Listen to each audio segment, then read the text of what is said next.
want to get the witness on the stand?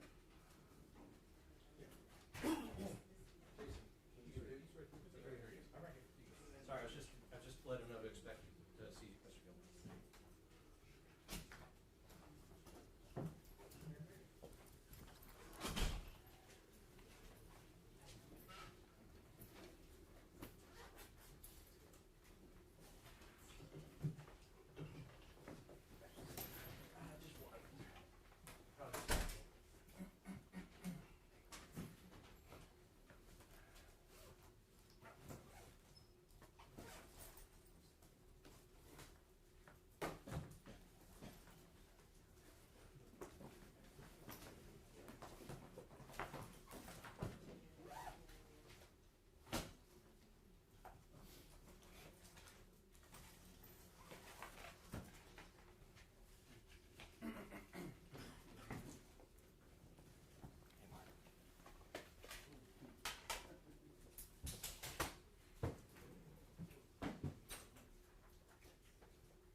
All right for the jury?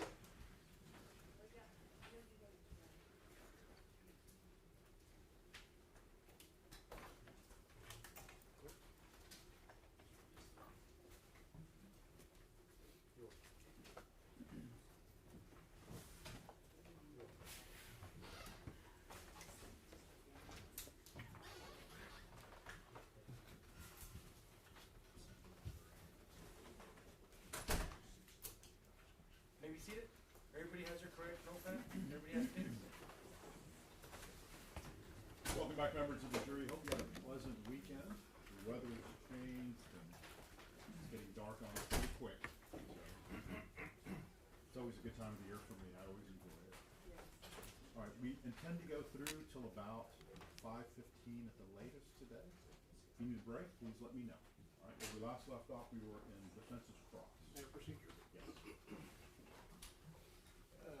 Mr. Duke, I have a few questions for you. I'm going to ask a long question, but I'm going to break it down into parts. If I lose you, let me know, okay? Okay. All right, so I'm going to ask you, first part of the question, ask if 4 conditions existed, what you would have done. So first part applies to all 4 parts, okay? Okay. All right, when each defendant fired each shot that they fired, had you been in their shoes at the moment they fired, would you have reasonably believed, and I'm going to ask 4 different questions, that Melissa Perez was using the hammer as a deadly weapon? He object to relevance, Your Honor.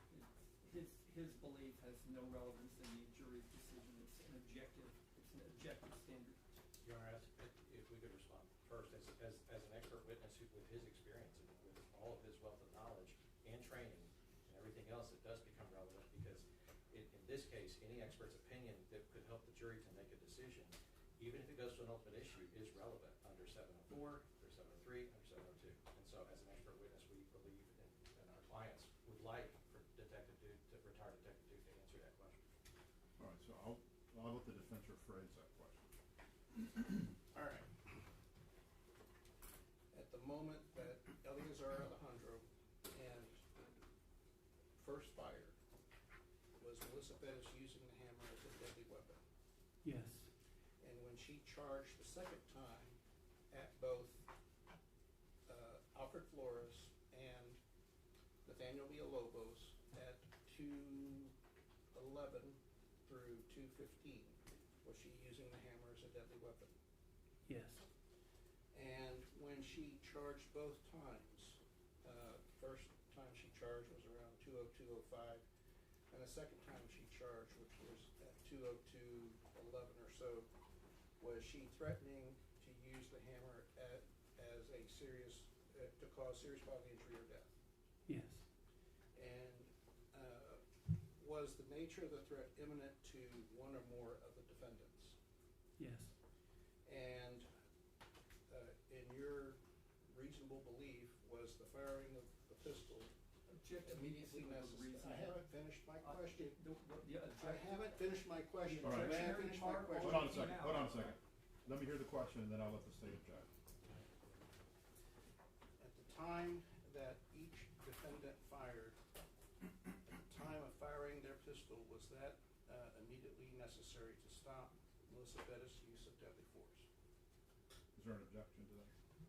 Not if he's not using the word reasonably, Your Honor. Okay, you can answer. Yes. Pass the wit- Oh, wait a minute, I'm sorry. Have you reviewed the criminal history which the state has provided to the defense on Melissa Perez? Yes. And have you reviewed the reports of Melissa Perez threatening to burn the home of another? Yes. And based upon your review of those reports, does that solidify your opinion that the defendants could not have left Melissa Perez in Unit 3102 on June 23rd, 2023 without taking her into custody? Yeah, I would agree with that. Pass the witness.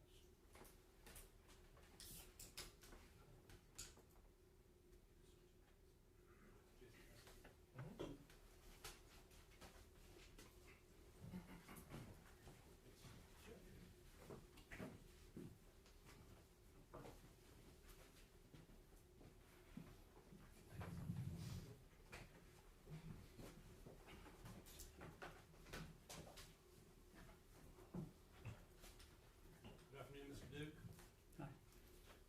I want to touch on a few things that Mr. Lunan asked you about. There was a lot of discussion last week about on-view arrest versus walking a warrant arrest. And there's a statement that, if you remember, was being made that the duty to arrest arose once probable cause is reached. Do you remember that? I do. Okay. And so, you'd agree there's a difference between someone committing or admitting to a felony in the presence of an officer or on view as being sufficient to support probable cause in that moment, right? I agree. As opposed to later on in an investigation developing a belief that someone has committed an offense. I agree. So, like when we saw with Melissa Perez when Officer Rojas got there, and we have that felony criminal mischief that she admitted to, right? Correct. Remember that? And the on-view probable cause evidence when she committed that felony assault on Jonathan Salinas, right? Right. And the on-view probable cause evidence when we see she's committing felony aggravated assault against Nathaniel Villalobos, right? Right. And also another example you'd agree is the on-view probable cause evidence we see when she committed the felony resisting arrest with a deadly weapon that night, right? Right. In fact, Mr. Looney correctly pointed out several times that, and tell me if you agree, that if a felony is committed in view of a peace officer, an arrest can happen in that moment without a warrant, right? I agree. So in this case, if we were to agree with Ronald Soto's opinion that there's clearly a murder committed here by these officers, despite only 2 bullet wounds, it was within the view of a dozen other officers, right? Well, yes, that's correct.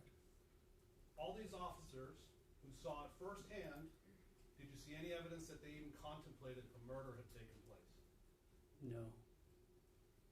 None of the dozen assisting detectives who helped gather statements as a matter of procedure, did you see any evidence that they believed a murder had occurred when they were taking those statements? No. Even after these three officers sitting behind me had admitted to all the conduct that night. Agreed. So that's on view. Talking about the walking warrant scenario, we talked about it being when you later develop an opinion as to that probable cause, right? Right. Assuming you have good information, of course. Correct. And then I think you testified, tell me if I got this wrong, that you take into consideration the sufficiency of that evidence, the flight risk of the offender, and the danger of that offender to the community. Correct. Okay. Mr. Looning kept saying when you have probable cause as though it's this triggering event in time. It's not as though when you hit that low standard of probable cause that you immediately have to go get a warrant, right? No. Especially if you're doing that later, after the supposed offense is over. Correct. Okay. There's a third alternative that I don't think we've talked about. Are you familiar with the term of filing a case at large or for review? Yes. Could you explain to the jury what filing a case at large is as a police officer? Well, after you've completed your investigation, you put the case together and you forward it to the district attorney's office. You're not making a decision whether the person needs to be arrested or not. You're giving the district attorney the option of deciding what needs to be done, whether they want to take it before a grand jury or if they want to dismiss it. So at that point, the ball's in their court. And does that allow the district attorney's office, in your experience, to do further investigation if it's warranted? Yes. Does it allow them to go back to the filing detective and ask the detective to do further investigation? Yes. Have you ever submitted in your career a homicide at large for review by the DA's office? Yes, many times. Many times. Have you ever had the DA's office reach out to you after filing a case at large, asking you to do some follow-up investigation? Yes, many times. In fact, isn't that typical for officer-involved shooting cases? Yeah, I wouldn't say it was not typical. I mean, yeah, it's Well, typical. Of all officer-involved shooting cases, are most of them filed at large, warrants walked, on view? What's your experience with that?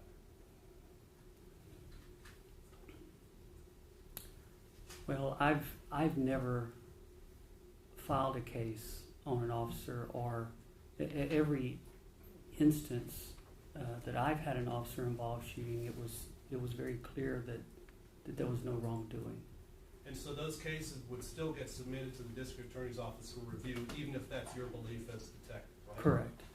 And that's to separate the law enforcement out on the street, the detectives, from the DA's office and the decision-making process, right? Correct. And that independence is important. Correct. Right? Because normally, the DA's office is not part of that Walker warrant situation like we saw in this case. is Right. it?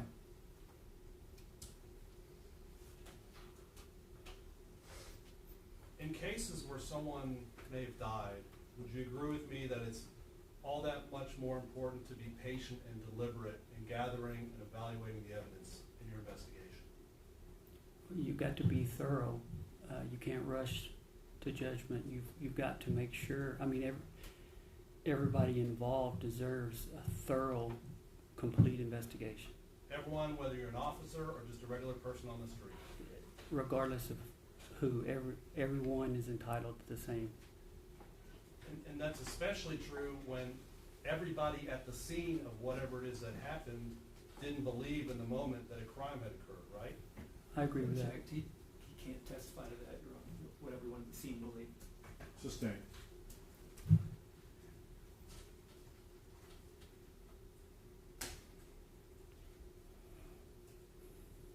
if these three men were suspected of a crime that morning and were being interrogated and not free to leave, what would a detective have to do to get their statement?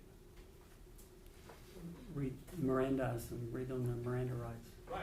And did that happen in this case? No. I want to shift gears to another topic that Mr. Lunan touched on. Regardless of which of these three ways the case comes to where we are,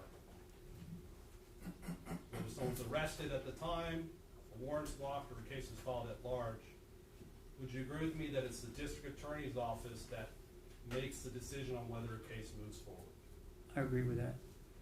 And it's the prosecutors who decide actually what cases get presented to grand jury at all, right? Correct. And they decide what evidence gets presented, right? Yes. Both inculpating, evidence pointing to guilt, and exculpating, evidence pointing towards innocence, right? Correct. And in your experience, in your many years in law enforcement, would you agree with me that the district attorney's office, who hosts the grand jury and provides them with the coffee and donuts, they have a lot of influence over what a grand jury decides? I agree.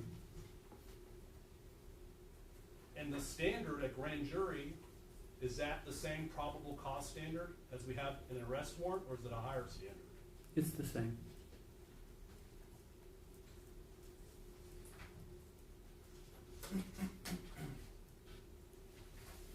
Mr. Lunan talked about the involvement of the family in cases like this, and he asked about discussing whether to get a warrant on someone and whether you consult with the complainant or next of kin.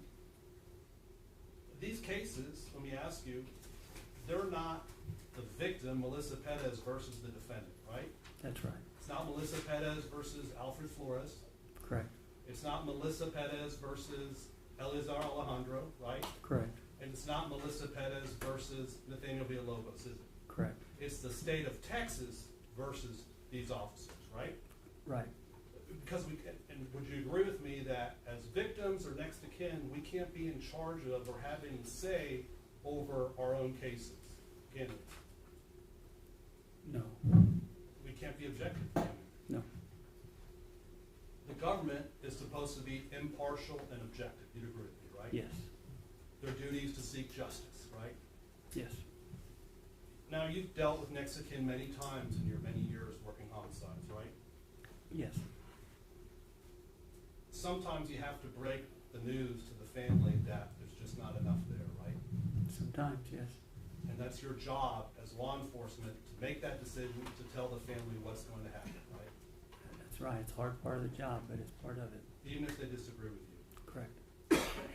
So whatever Ronald Soto may have felt about wanting to satisfy Melissa's family after meeting with them, that's not an appropriate basis to rush to go get an arrest warrant, is it? No, it's not. And whatever the administration at SAPD or the Civil Rights Division here at the DA's office felt about wanting to satisfy the family, that too would be an inappropriate reason to participate in rushing to get an arrest warrant on these officers. I agree with that. Regardless of Ronald Soto's opinion in this case, the standard in this courtroom is not probable cause, right? Correct. And I think you said it last week with Mr. Goss, the goal is beyond a reasonable doubt. Correct. May I approach, Your Honor? Yes. I want to turn back to one of these several demonstratives here. I think it states 184. Do you remember review of this chart with a couple different witnesses? Does this look familiar to you? Yes. I think we were covering the round count, and there's some dates on here, right? Correct. So you watched Ronald Soto's testimony, and you saw, if you agree with me, that he really dug in about having probable cause 12 hours post-shoot. Yes. He was very clear about that that's all he needed, and that's what he had at that moment on that day, right? Yes. And that was June 23rd. Yes. Okay. So since he walked those warrants for these three officers on that day, with the consent and blessing of the DA's office, the autopsy had already been done, right? Yes. We heard testimony about Detective Juarez sharing the findings of that autopsy, right? Correct. Which showed 2 bullet wounds, gunshot wounds in Melissa Perez, right? Correct. Despite there being 3 murder warrants. Correct. Later on, we learned about toxicology coming back on Melissa, right? We did. About her extreme level of intoxication, right?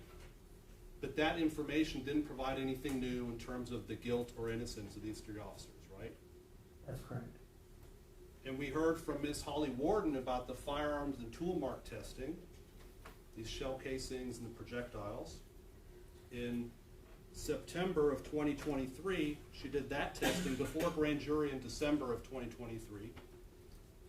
That testing, that didn't reveal anything new about the guilt or innocence of these officers, did it? No.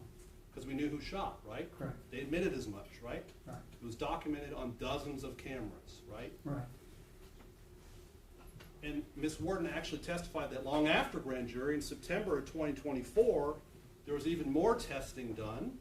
And I think she said that it was like pulling teeth to get Ronald Soto to go back and get more projectiles out of that apartment. That didn't tell us anything new, right? That's right. And the same occasion where he again failed to get a Leica scan, we didn't learn anything new since that first threshold of probable cause that Ronald Soto reached at the beginning. That's correct.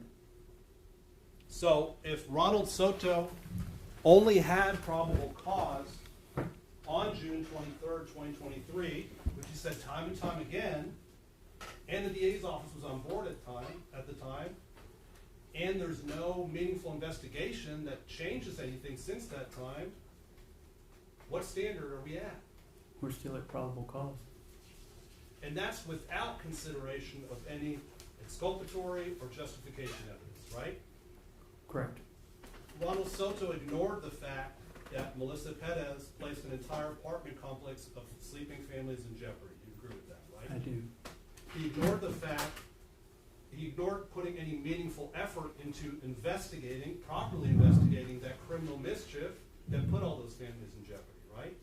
Yes. And he ignored the fact that Melissa committed felony assault on Officer Salinas. You'd agree with that? Yes. And so when Mr. Looning kept asking about her purpose that night, Melissa's purpose that night, asking for your opinion on that, would you agree with me her purpose was assaulting officers that night? Yes. Because when someone runs at you with a hammer, it's not to say hello, right? No. It's to hurt you, right? I agree. And we know based on Melissa's own statements throughout that night, she was never leaving that apartment willingly, which No, she wasn't. she was not going to jail no matter what. That's right. Further, Ronald Soto ignored the fact that Melissa Perez committed aggravated assault on Officer Salinas by swinging that hammer at him. You'd agree with that? I agree. Which is her use of a deadly weapon that could cause serious bodily injury or death, right? That's right. And Ronald Soto ignored the fact that Melissa Perez committed an aggravated assault on Officer Villalobos. You'd agree with that? I agree. By her use of, once again, a deadly weapon, right? Yes. And all these things she did intentionally and knowingly, didn't she? Yes.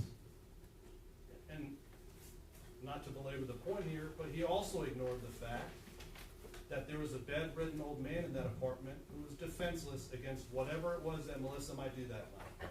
I agree.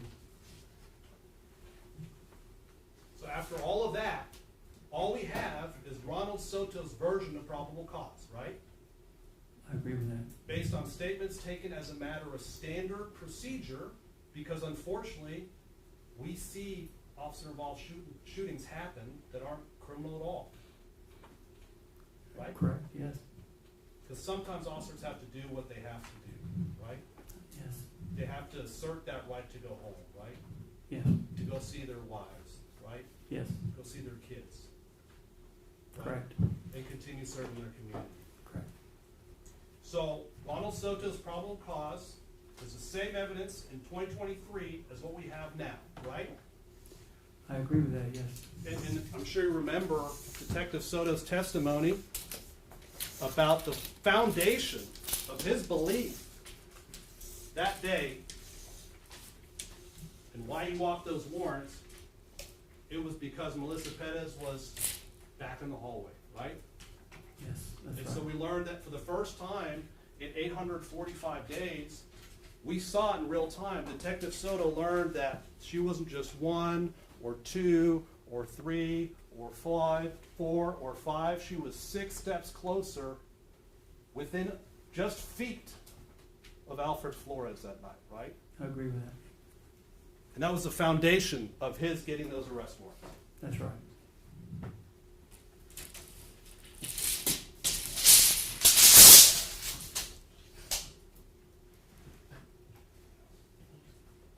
I think, Mr. Duke, that's all I have, Your Honor. No, we don't have any regret. All right, No question. all right, thank you.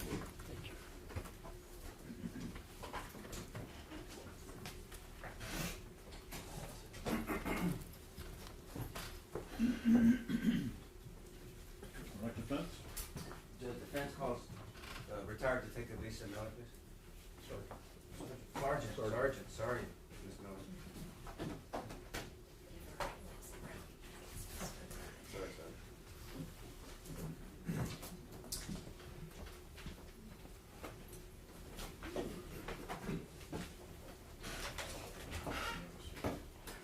I'm gonna swear you out. Yes, sir. Do you solemnly swear or affirm that the testimony you give in this matter will be the truth, the whole truth, and nothing but the truth, so help you God? I do. You may need to adjust the microphone, make sure everybody can hear you. You can introduce yourself to the jury and spell your name for the court report, please. Good afternoon. My name is Lisa, L-I-S-A, Miller, M-I-L-L-E-R. Defense? Thank you, Judge. I'm sorry, Sergeant. Sorry about that. So now that you introduced yourself to the jury, what did you do as a profession before you retired? I was a police officer for San Antonio Police Department for 28 years. And just kind of to give an overview, how did you serve in that role over those years? I had a fantastic career. I spent 11 years on patrol on the Deep West Side, and like Detective Duke, I was a field training officer. Spent the majority of that 11 years working the 2 to 10 shift in the afternoon and at night. And when I promoted to detective, I was assigned to SVU. I was there for 4 years. We handled crimes against children, family violence, and all felony sex crimes. While I was with SVU, I was appointed as an instructor out at the police academy, and I taught a couple of different courses because I was a state certified special investigator of family violence and sexual assault. After the 4 years in SVU, I moved to homicide, to the murder detail. I worked both cold case and active murders.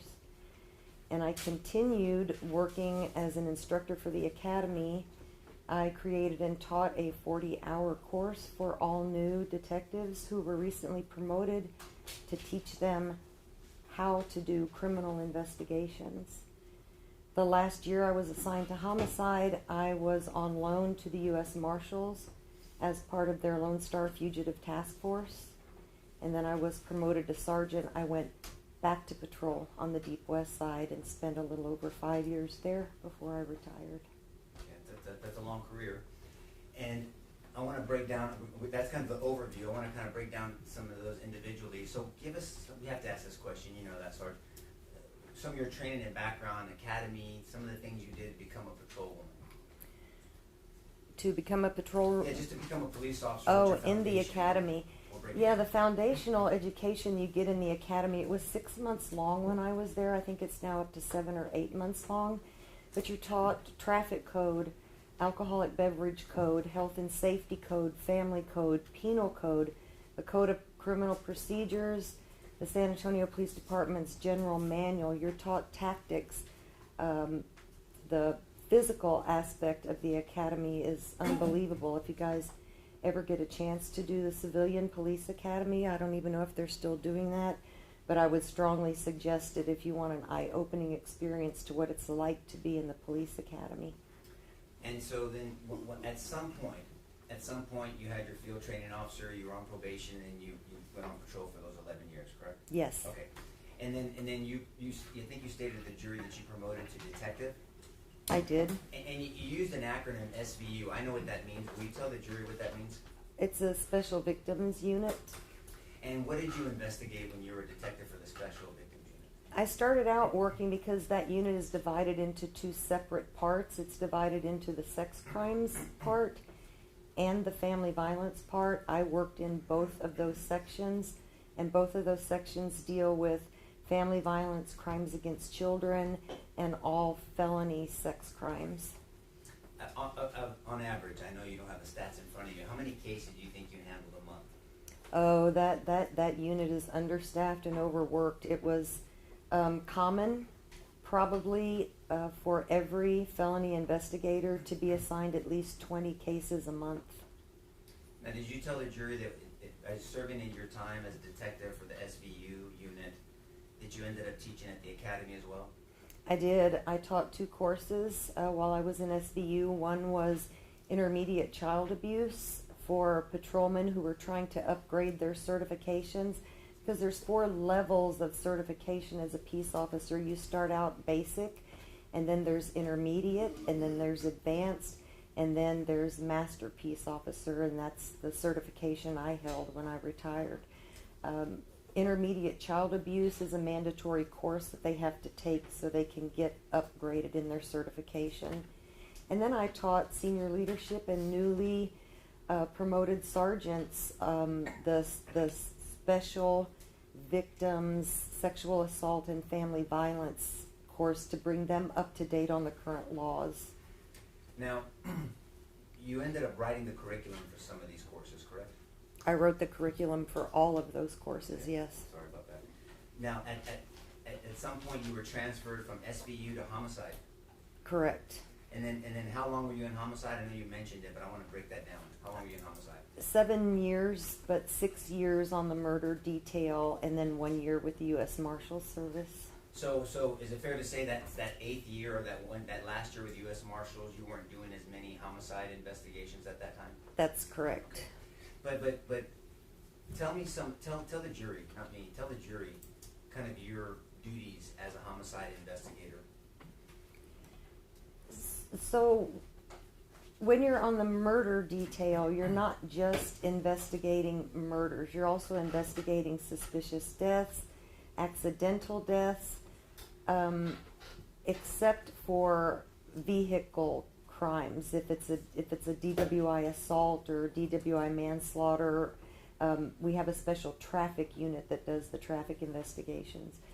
The murder detail doesn't deal with the aggravated assaults or the simple assaults. There's two murder teams, and that way we cover all 7 days of the week. So you could get 3 or 4 or 5 calls a month that are not murders, but you still have to go out and investigate them.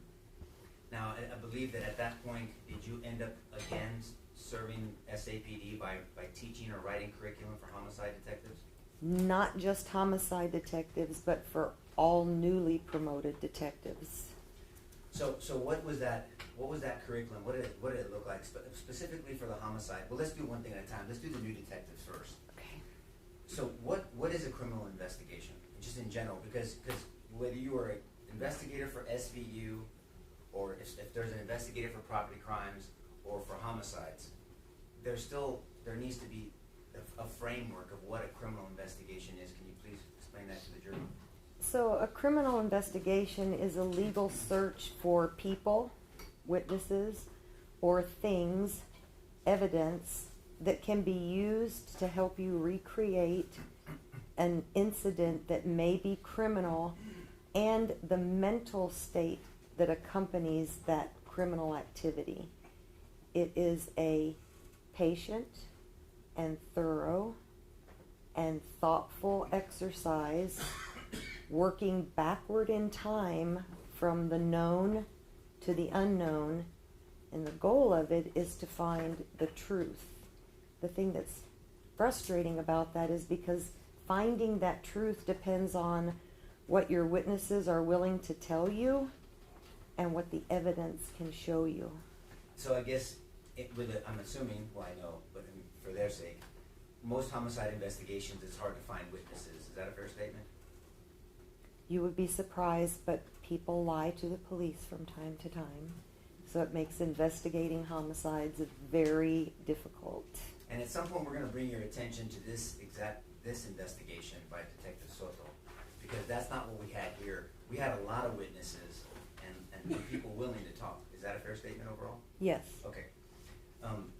So that's a general now. So as a homicide investigator, you did that for 7 years. How many homicides over those 7 years do you think you investigated? If I had to guess, I'd say somewhere around 80, Roughly, give or take? give or take. Okay. And you mentioned cold cases. Is that the time that you investigated cold case murders as well? No, I don't even count that. Okay. At what point did you get into that type of investigation? That was the few months right before I went over to the Marshal Service. And what is, just so we don't leave this hanging for the jury, what is considered a cold case? There's not a specific time frame that you reach that you say, okay, now the case is cold, because you can have a detective who spent, say, 10 years in homicide, and he may have on his desk one of the first cases that he ever got, but he just can't turn loose of it. So it's kind of depends on the individual. A lot of cases become cold because a detective will transfer out or get promoted, and then those cases will go into the cold case file. So there's a lot of variables that determine when a case is cold and when it's not. And did you have occasion in your career to solve cold cases? I did. So now I want to bring your attention to you being a sergeant. After you served not only our community but SAPD as a homicide detective, at some point I think you told the jury that you promoted.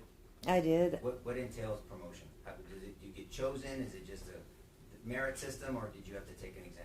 For both the rank and of detective and sergeant, it's based solely on your test score when you take the promotional exam. So now I want to bring your attention now to this investigation. Did you have an opportunity to review this investigation that we heard? The investigation involving Sergeant Flores, Officer Alejandro, and Officer Villalobos? I did.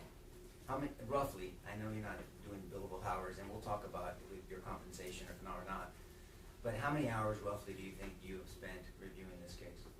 Hundreds of hours. Hundreds meaning more than 100? Yes. 200 more? Okay. Now let's talk about, have you been compensated for this? I've been compensated for the work I have done up until this year. So there's been a period of time where you haven't gotten any compensation? Correct. Who has compensated you? Combined Law Enforcement of Texas, the statewide police union, is paying my salary. Did you charge your normal rates for this? No, I did not. Are you keeping track of every hour or minute that you're spending on this case? No, I am not. Have you been sitting in this courtroom all 3 weeks of this trial? Yes, I have. And that is normal for an expert to do before they testify with the jury? Objection to leading judge. I'll sustain. Do you know if that's normal? Yes, it is normal.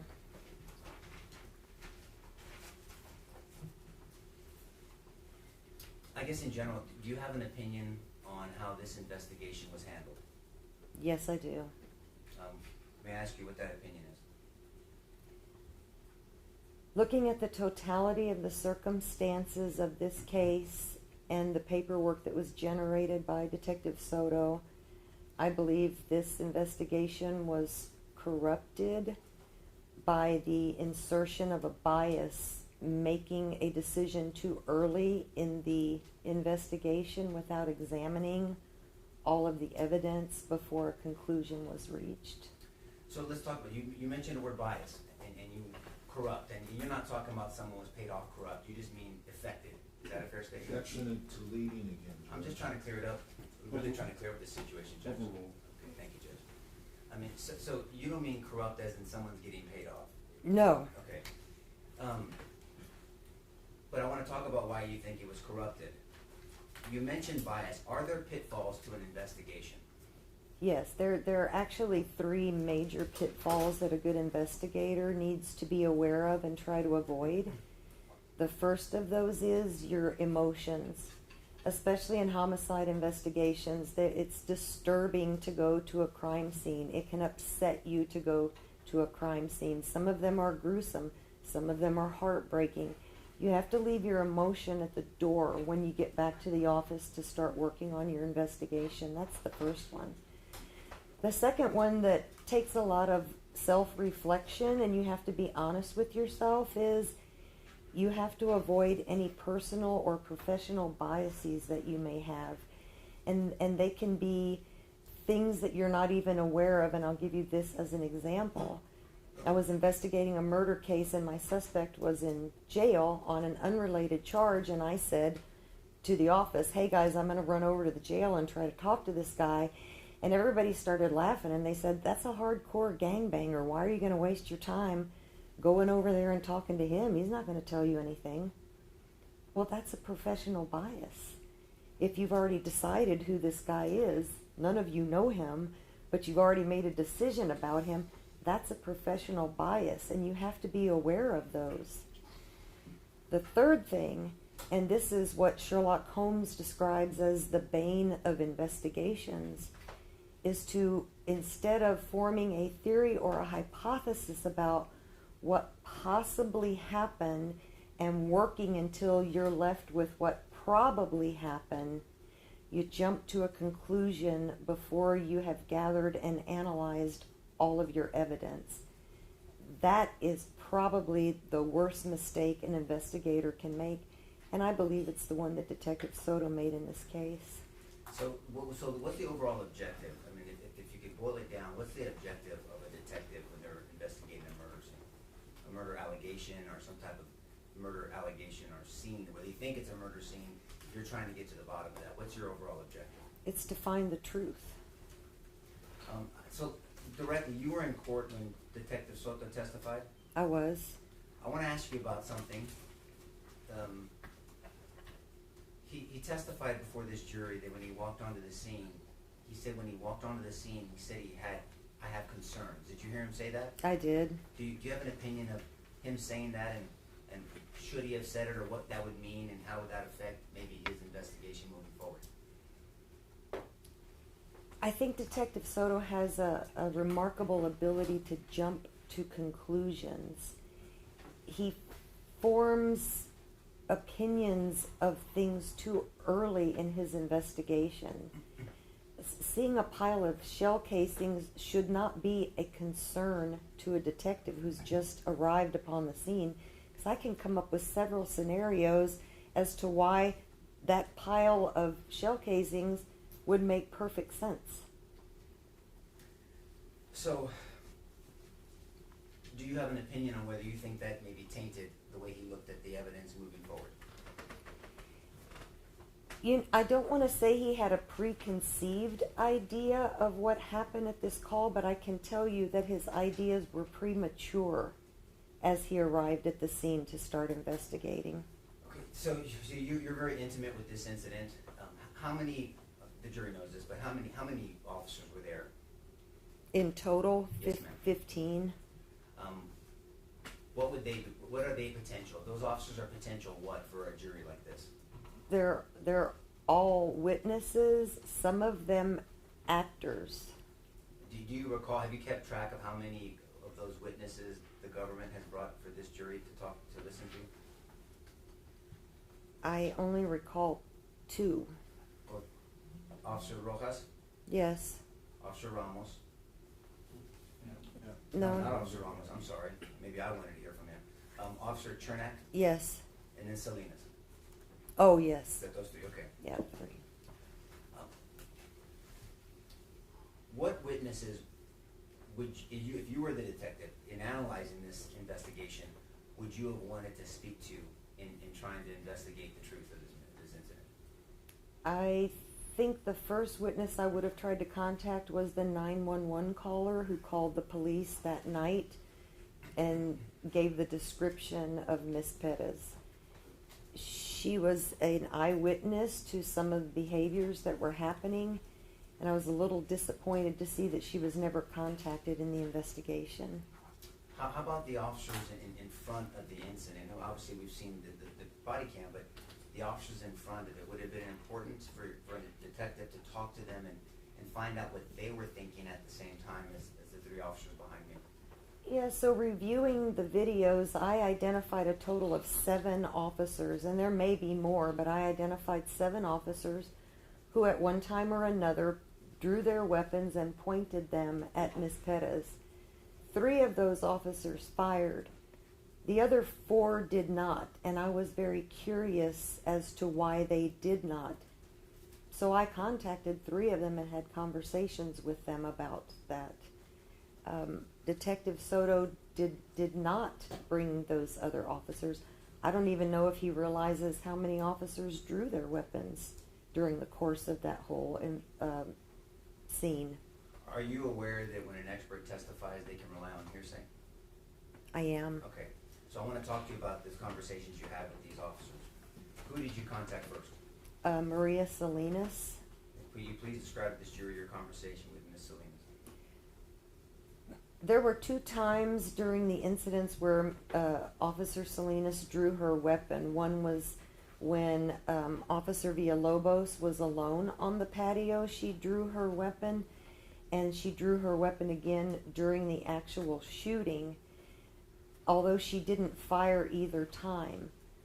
I asked her why that was, and she said, I would have fired, but there were officers in front of me, and I knew it was not safe for me to do so. And that's good training, right? Because you have to know what's in front of your target. Obviously, it would not have been safe for Officer Salinas to shoot because there was officers in front of her, correct? Correct. Okay. Who's the second officer that you spoke to? Travis Thompson. Will you please share with this jury what your conversation with Officer Thompson was like?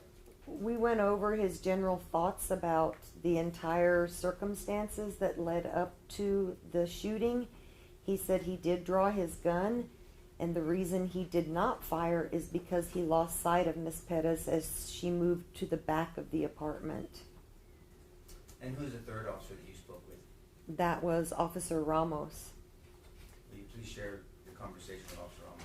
Officer Ramos said he drew his weapon when Officer Salinas was on the patio and being struck with the candle, but he said he honestly does not know why he did not shoot.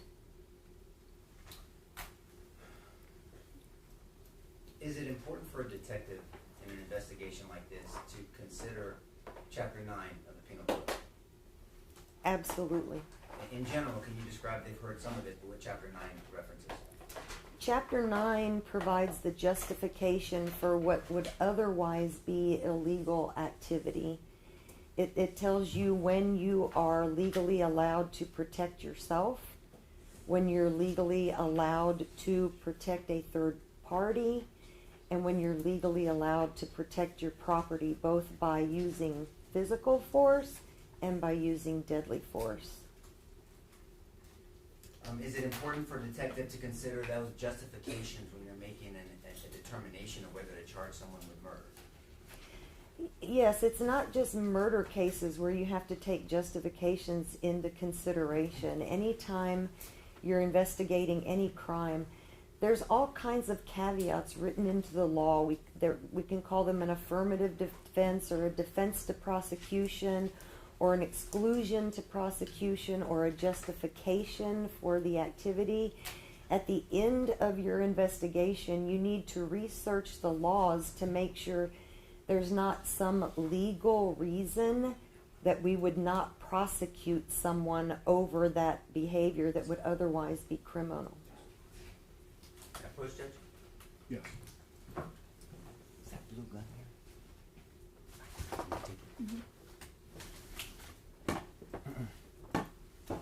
Are you aware that this is a fake gun? It's a training gun, correct? Yes. You can tell. I mean, you can tell that the slide does not move, the barrel is not real, and the trigger does not move, correct? Sergeant? Yes. Okay. I won't point it at you. I'm going to point it to your right, in between you and Mr. Hernandez, and above our court reporter. Let me do this. I'm sorry. I just have it. If I point the weapon at somebody, what would that normally be? It would either be aggravated assault or deadly conduct. Ag assault with a deadly weapon specifically. Yes. That would be a second-degree felony. Yes. And so that is illegal behavior if there's not a justification for me to point this weapon at somebody. Is that a fair statement? That's correct.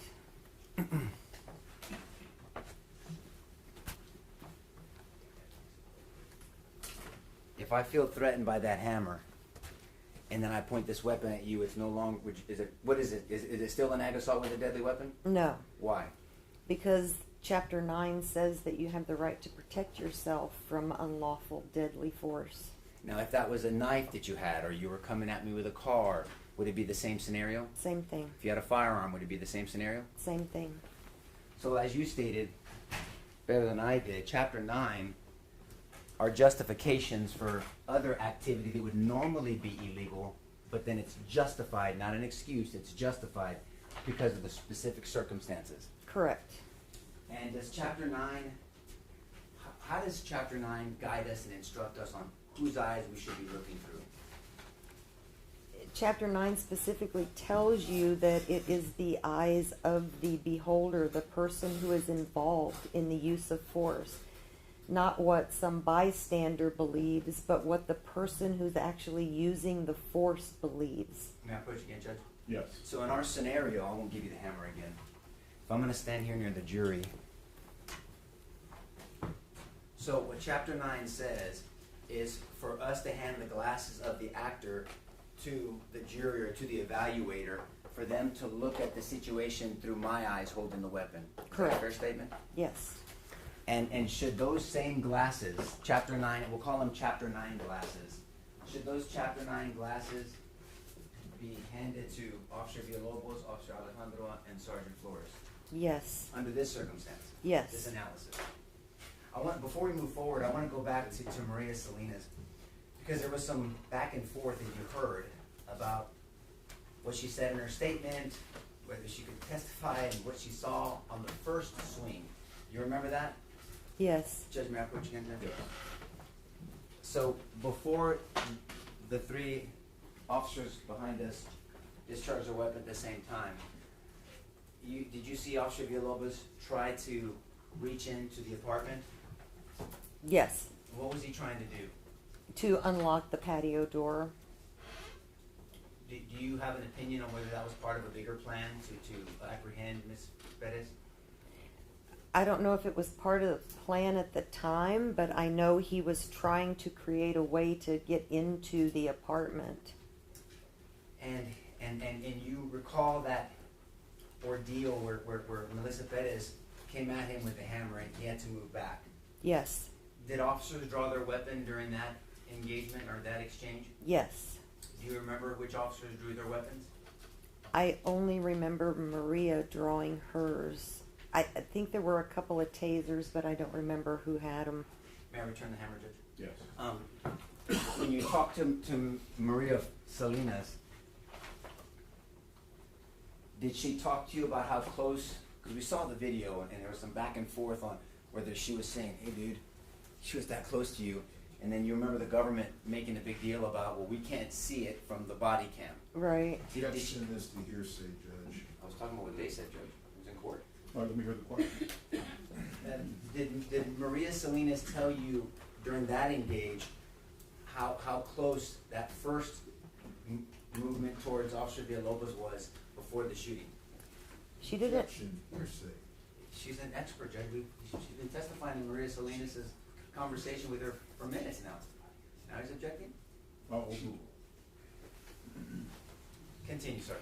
I didn't speak to her specifically about how close the hammer came to Officer Villalobos, but she did mention that she came close to pulling the trigger at that time. Objection is to strike then is not responsive to the question.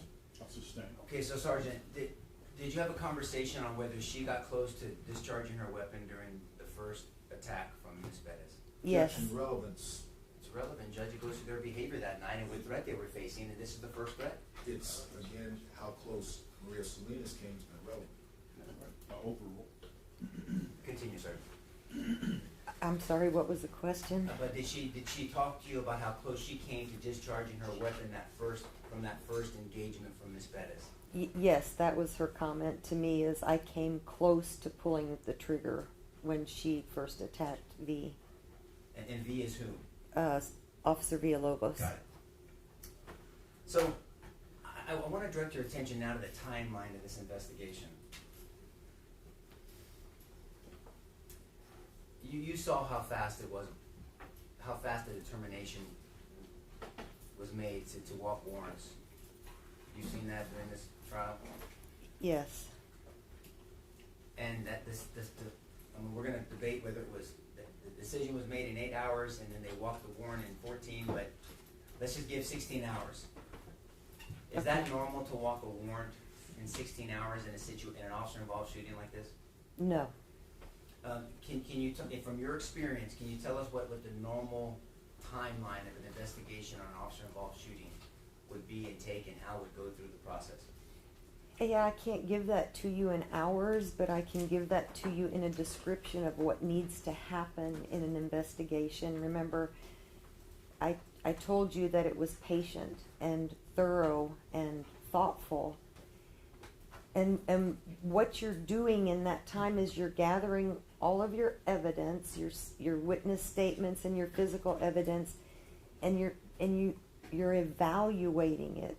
You have to evaluate what your evidence is showing you, and you have to analyze what the evidence is showing you. So that's very time consuming, because it's not just that you got a statement or one of the other detectives runs over and tells you, hey, this is what the witness said. You actually have to take the time to digest that information and put it all into perspective. There was no way in that timeline that he even could evaluate all the evidence. In fact, we know he did not from the audit trails of the body-worn cameras.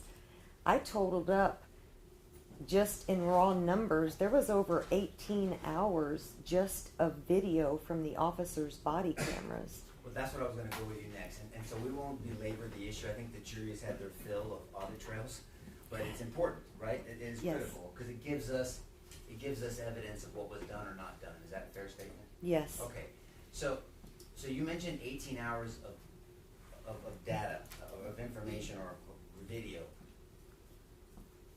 Is it normal for a detective not to view all evidence, to include body worn, if you have actual video, before they make an allegation and walk a warrant for something as serious as murder? I don't think you can. So I want to talk. I mean, Mr. Newman went over it with Detective Duke, but the duty to arrest Melissa Perez versus Detective Soto's duty to arrest. Do you remember when there was an exchange with the government and asking questions about that? I do. Okay. Can you make that distinction? I think Detective Duke addressed it, but do you have an opinion about those two things? Yes, I do. The Code of Criminal Procedures in Chapter 2A specifically tells officers that in all instances where they have the authority to arrest without a warrant, they are to arrest. It says the officer shall. It's not giving them the option. It's telling them if you have a warrantless arrest authority, you need to act. But there's nothing in that chapter that directs an investigator to immediately obtain an arrest warrant and go out and arrest people. Those are two different standards, and there are reasons why an investigator should not immediately go out and get an arrest warrant. Now, when it comes to the situation where Melissa Perez had committed those multiple felonies, to include aggravated assault against public servants, right? Yes. And having that older gentleman there that was obviously bedridden. Yes. Was there any scenario where any officer, under their training and through your experience, would have left Melissa Perez at the apartment at that moment? No, I don't believe so. In speaking with some of the other officers, I would ask them this question: would you leave an infant with Miss Perez? And of course the answer would be absolutely not. And that's because there are groups in our society that receive special attention from our legislatures. They've made laws up specifically for them, and that is the elderly, the very young, and the disabled. And so police officers feel a special protectiveness over those classes of people because the legislature has told us they need special protection. Now, that's one aspect of it, but then would there ever be a scenario in your training and experience where officers would just leave a suspect alone after they've allegedly committed multiple aggravated assaults against peace officers? Never. So when we talk about that incident, you said there was 15 officers there. How many other sergeants were there? There were a total of 3 sergeants there. It was Sergeant Flores, Yes, Sergeant Rivera, and yes, Sergeant Robertson, correct? yes. Okay. Now, in your evaluation of this incident, did you come to find out whether any of the officers or any of the sergeants disagreed with what was happening at that moment on the plan to apprehend Ms. Perez? No. Did you feel in your investigation that Sergeant Flores, Officer Alejandro, or Officer Villalobos were acting rogue and against the orders of some higher authority? No.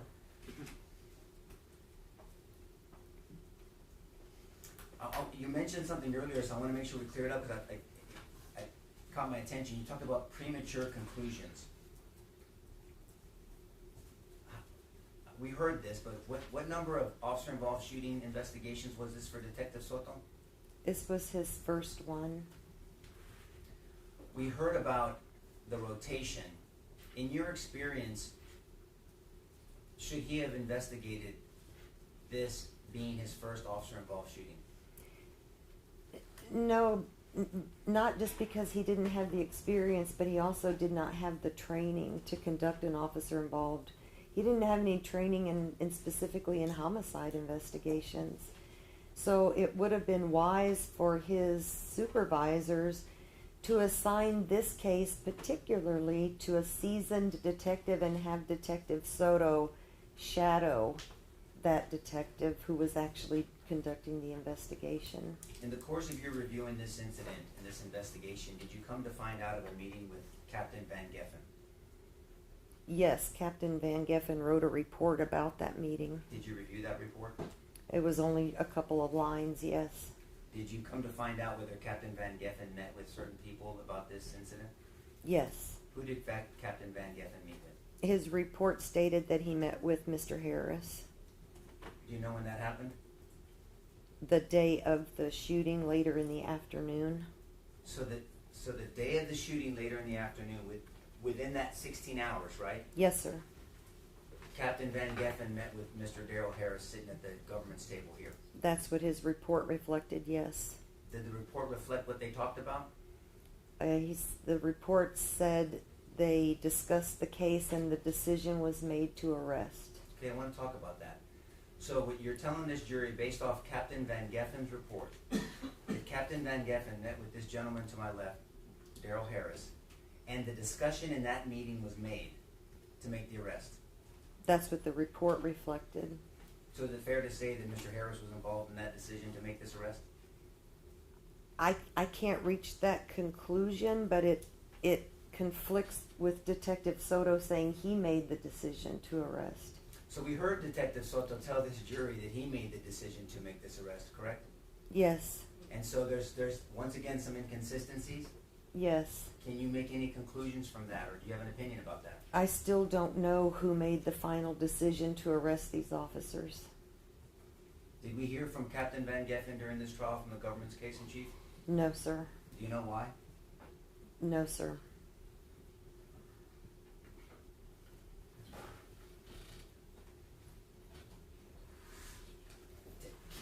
Can you tell us, because is that normal for the DA's office to be on the front end of an investigation? Not when I was assigned to homicide, it wasn't. Is it fair to say that the DA's office is a reviewing agency, not an initiating agency? That was my experience Can you with them. explain what an initiating agency is to this jury versus a reviewing agency? The initiating agency would be the Bexar County Sheriff's Department or the San Antonio Police Department or Balcones Heights Police Department, anyone within Bexar County that is the investigating agency of an incident. And then we would take it, they have an input section at the DA's office. You take your case file and give it to intake and they review it and they decide whether to accept the case or reject the case, or sometimes they accept it with a but I need you to do these things before we'll move forward with the prosecution of it. Do you have an opinion on what that does to an investigation when the DA's office is front-ended? They become initiating portion, they serve in that role. I think there has to be a division between those two agencies so that the DA's office is able to maintain its neutrality and not be influenced by what the detectives think or what the police are doing. Is it so since now we have evidence, we have a report that says that the DA's office, specifically Mr. Harris, was in a meeting with Captain Van Geffen, could it have been possible for the DA's office to have reviewed all this evidence before the decision to arrest these three men behind me? Oh, absolutely not. So you're saying that the DA's office couldn't have reviewed this evidence, nor could any of the detectives? No, because the ballistic evidence had not even gone to the crime lab yet. The autopsy had not even been performed with the results back from that. There was so much evidence that was available to be analyzed, and nobody analyzed it. I want to direct your attention to the prosecution guide of Detective Soto. Oh. Well, you made a noise. Why did you make that noise? I'm hard pressed to call it a prosecution guide. Okay, well, first of all, what is a prosecution guide? And then I want to go back to why you made that noise. What is a prosecution guide? A prosecution guide should be a road map that the detective writes describing all the steps of the investigation, the things that were done, the people who were excluded as suspects, what the evidence showed, how it was applied to the investigation. Anybody should be able to pick that prosecution guide up and read it almost like a storybook that will take you from the beginning of the story to the conclusion at the end of the story. Should a prosecution guide consider self-defense and defense of third person in its analysis? Absolutely, especially when the people that you're looking at are claiming self-defense. Yeah, so you made a distinction. You might not look at self-defense on your own as a detective, but when someone is claiming self-defense and defense of third person, you should explore that thoroughly. Is that a fair statement? You have to explore that thoroughly. So now I want to go back to why you made that noise. So what about that prosecution guide in your review of it do you obviously disagree with? Oh, remember I told you that I thought the investigation was tainted. I'll use that, a better word than corrupt, but I found the evidence of my thoughts because the entire prosecution guide is full of confirmation bias, where important information about the things that Ms. Perez did were mischaracterized or completely omitted from the official records. I can point out to you page after page after page of confirmation bias that appeared to me that a conclusion was reached, the decision was made to arrest the officers, and all Detective Soto looked for from that point forward were the things that shored up or confirmed his conclusion. Let me ask it this way. If you had been in the position of any of the three officers behind me, and based off of your analysis in this case, I'm going to ask what you would have done. Would you have believed it would have been reasonable and immediately necessary to stop Ms. Perez with deadly force? Yes.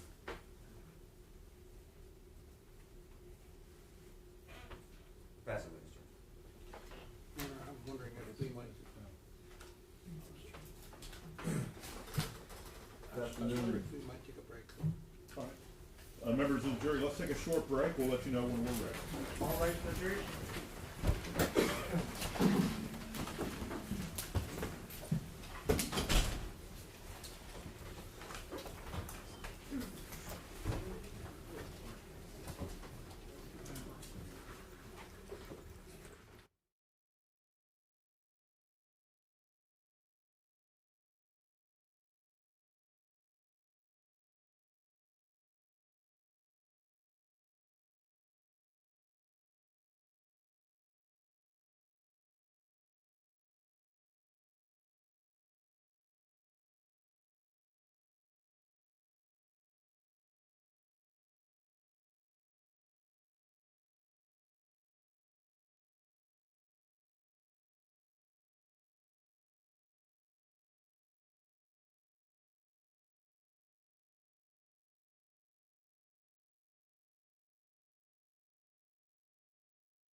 seated.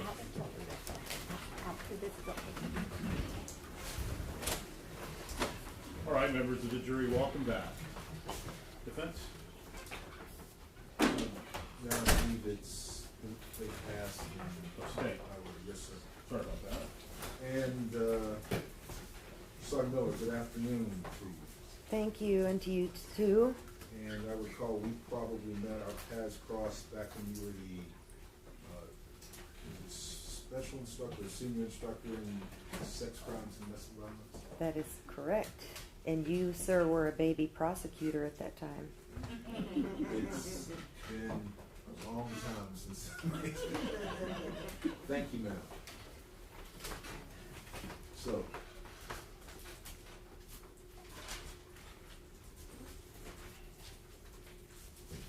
I'd like to go through and my review of your testimony. You indicated that you would like to have talked to the initial 911 caller. IDR lists her as Mary Ann. Now, you'd agree with me, the initial 911 call was made at about 11:32 on the 22nd, correct? Yes, sir. And that ultimately, our ultimate conclusion, shots are fired at or about 02:02 hours on the 23rd, correct? Yes, sir. And so that 2.5 hours time, we're here not because of the criminal mischief, state jail level or misdemeanor to the fire alarm. We're here because of the officer involved shooting, the death of Melissa Perez. That is the locus, correct? The reason that we are here today, Yes, yes, sir. Okay, and I'm not aware, and maybe your review turns something else, I'm not aware that Mary Ann or any civilian has been listed as an eyewitness to the shooting. She was not, to your knowledge, correct? No, sir. Okay, so, and again, we don't know until we actually talk, but reasonably, you don't really expect Mary Ann, the caller for the criminal mischief, would have additional information about the officer involved shooting, do you? That would be a yes or no question. Yes, sir, I do believe Okay. she had additional information. Okay, and what would be the additional information to inform the trier of fact about the officer involved shooting if she's not a witness to it? Well, I'm not necessarily looking so far ahead that I'm in court when I'm doing my investigations. Yes, ma'am. But listening to the 911 tape, I would like to correct you on one thing, though, sir. It wasn't just a criminal mischief. It was actually a burglary of a building that the officers should have recognized when they first got there. So that was a felony. It was always a felony. They just didn't recognize what they had. When she went into that little storeroom, that's a burglary of a building. So I just want to start with that. But listening to the 911 tape, am I allowed to talk about what's on the 911 tape? I'm not sure. Well, hearsay rules are still in effect, but if there are observations you made. At the end of the 911 call, and Mary Ann, if that was her name, was on the line for quite a while with the 911 clerk.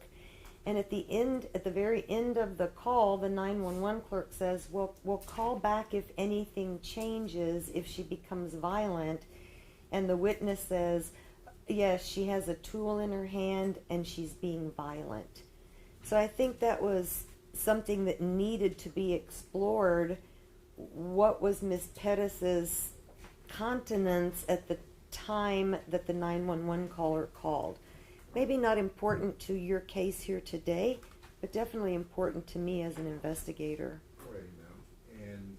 But again, you're here and testifying for this case, correct? Yes, sir. All right, ma'am. And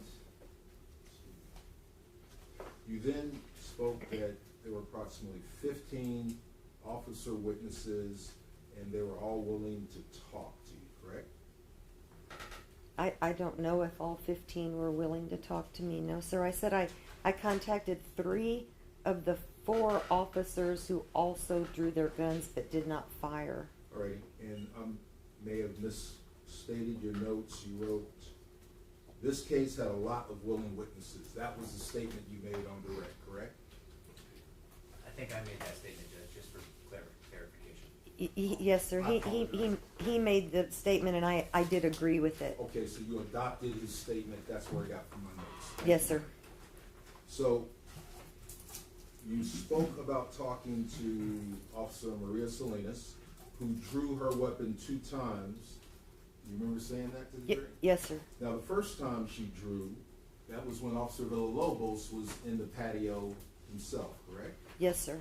And she was one of those that yelled, hey, hey, hey, and then he quickly backed up. You recall that? Yes, sir. And you told this jury that she said she didn't fire because we had an officer downrange, correct? No, sir. That was the second attack of Villalobos and Sergeant Flores. But he was downrange of her at the time, wasn't he? The first time when Villalobos was in the patio, he was downrange from her weapon, wasn't he, ma'am?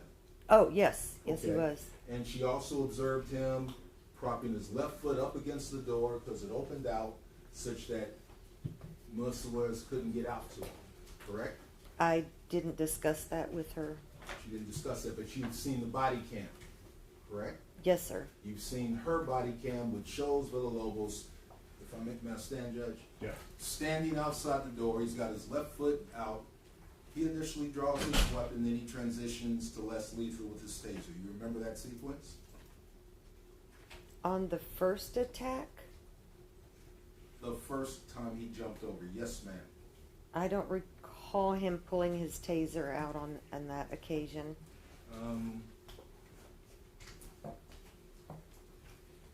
I mean, it may have happened. I don't recall that. Okay, let's, as they say, go to the tape.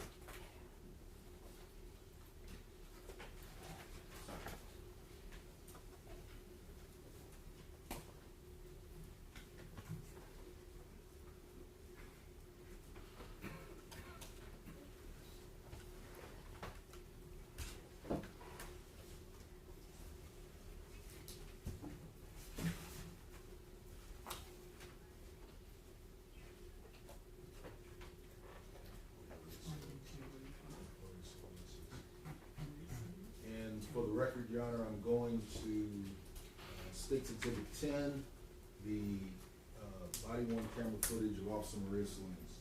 Okay.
Got it?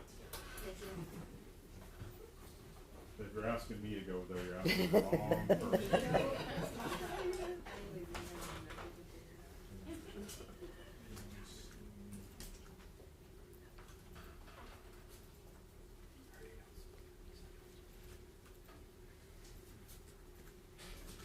Apologize, Your Honor, I'm trying to recall when it occurred.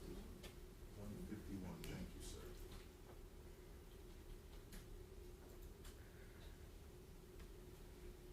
We are proceeding at approximately 01:50:29. Hey, I'm Sergeant Flores, Sergeant Police. Are you, last time, are you getting anything for? What's going around? Okay, hold on, they're getting the maintenance done.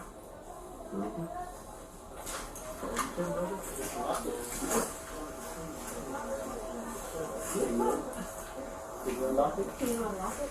Return?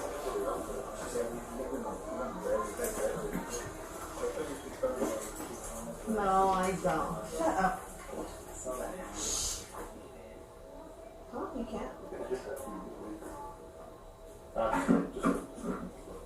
She's coming. Hey, watch out. Hey, Hey, hey! You're harassing your trespassing! Yeah, she almost hit you, dude. You're trespassing! just get back. You're trespassing! Okay, and so I apologize, I misstated, it's not his left foot, he's actually has his right foot bracing the door, and he moves from lethal to his taser less lethal, correct? It's his right hand? I never saw him draw his weapon, so he went to less lethal, while Officer Salinas had lethal. Okay, maybe my memory is faulty. I'll play it back at slow speed.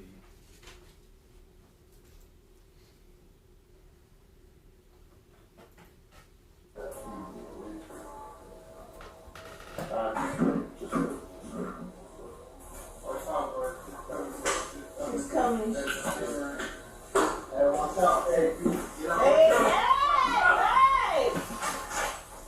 You're harassing your trespassing! Okay, yeah. And so his initial reaction, he drew lethal, and then he's got backup behind him, he goes to less lethal. Correct. That's general guidelines, less lethal, lethal, they work together, correct? Yes, sir. And you'd agree with me that from her vantage point, we can't see everything with the eyes reflect, we've heard that, but she has a friendly force downrange, that would be an unnecessary risk, wouldn't it? I think that would have to be a judgment call. Would I be comfortable shooting? Probably not. All right, and we know that Officer Maria Salinas did not fire at that occasion. So Correct. the evidence might support she made that same judgment call. Wouldn't you agree? Yes. Okay. And then we all know the second occasion after the execution of the plan, correct? Yes. And in that case, Officer Maria Salinas, she was not at the front closest to the rail. She was behind Officer Alejandro, correct? Yes, sir. And so she would be shooting over him, past Sergeant Flores, along with past Officer Villalobos, correct? Correct. And Defendant Alejandro, he still has those first two. He made a different decision, didn't he? Yes, he did. Okay.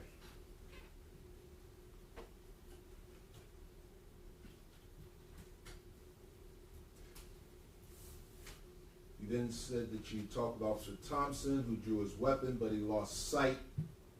He didn't fire because he lost sight of Melissa Perez, correct? Yes, sir.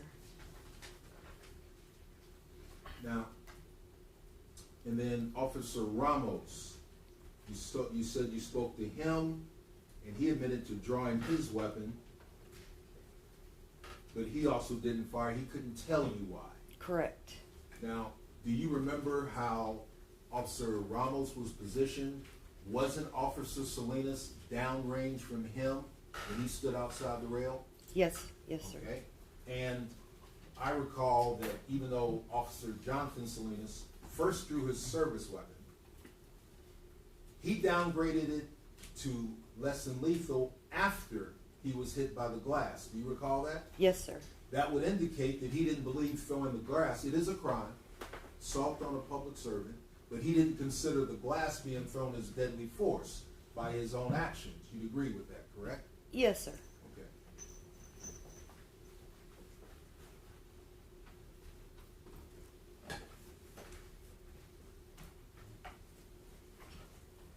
And you interviewed or talked with Officer Jonathan Salinas, and you testified that he told you, I came close to pulling the trigger. I'm sorry, I got this, my Salinas is confused.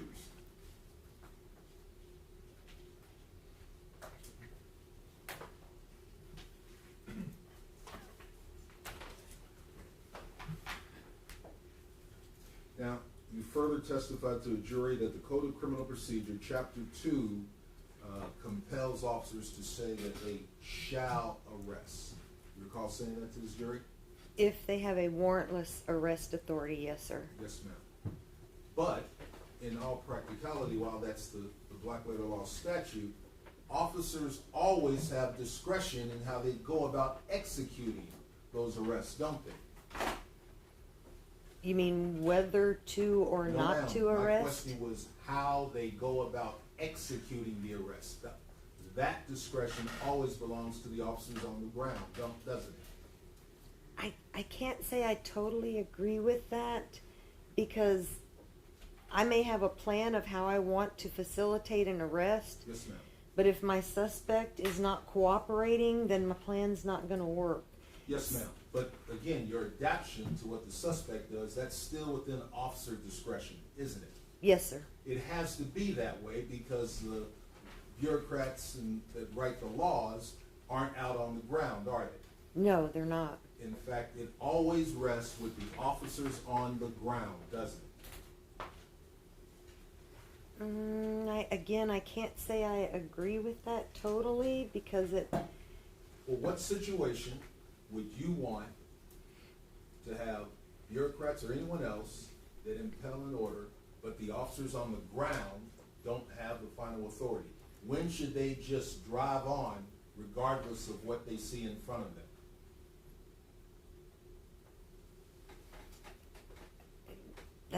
That's difficult to answer because Yes, there's ma'am, so but many you said variables you to it. You said you Does she answer an couldn't agree. open-ended question? Can she think it through and answer, please?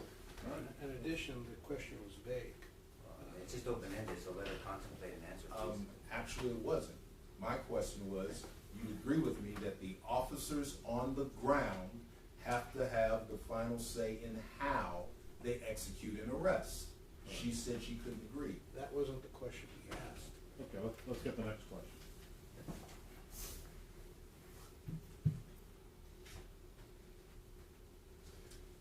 You testified that you would not leave an infant alone with Melissa Perez, correct? Yes, sir. And I'm thinking counsel asked you that, talking about the older gentleman, Mr. Santos de la Rosa, who was in that first bedroom to the left of this balcony. You recall that? Yes, sir. If there was concern about the welfare of Mr. de la Rosa because of Ms. Perez's behavior, which the officers had been observing, with 15 officers on the scene, it would be prudent to probably have somebody keep an eye on him and ensure Ms. Perez is not a threat to him. You'd agree with that, wouldn't you? Or keep an eye on Miss Perez so they could see that she was not a threat to him. Okay. And so you're saying that an officer should be designated if she moved into the room, they'd go forward and follow her? Is that the plan? I don't think there was a plan to do that because... Thank you, ma'am. I agree with you. There was no plan. Didn't let me finish talking, but okay. I'm sure counsel will allow you to follow up. Okay.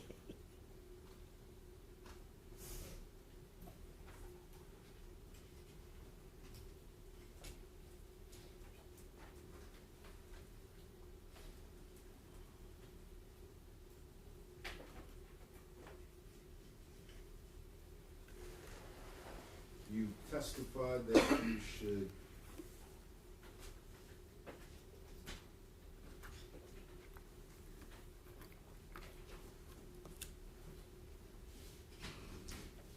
if you had been on the ground in the early morning of 2 a.m., June 23rd, and you were supervising the apprehension for Melissa Perez, what would you have done to arrest her and take her into custody without it resulting in her death? At what stage are we talking about? Well, Okay, well, let's talk about this. You saw the opening argument for Mr. Nesbitt and Defendant Flores, correct? Yes, sir. And he talked about, after that demonstration, of how he used the word Melissa Perez compressed the distance between the officers in the patio and her inside the room. You remember that statement? Yes, sir. And in your experience, when did you retire, ma'am? In 2020? Okay. And so you were always in compliance with TCLO requirements when you were serving, correct? Oh, yes. Okay. And you then familiar with the concept of distance plus cover equals time in a tactical scenario, correct? Yes, sir. Space between you and I and the time that it takes either one of us to close that distance, that provides extra time to plan, adapt, and react, doesn't it? That's correct. And it was, again, stressed that Melissa Perez from inside her home was compressing the time for the plan that Sergeant Flores carried out, correct? Yes, sir. But didn't he also close the distance when he sent Villalobos back into that patio? Don't the two work together? He was actually eating into his own decision cycle, wasn't he? It's a yes or no question now.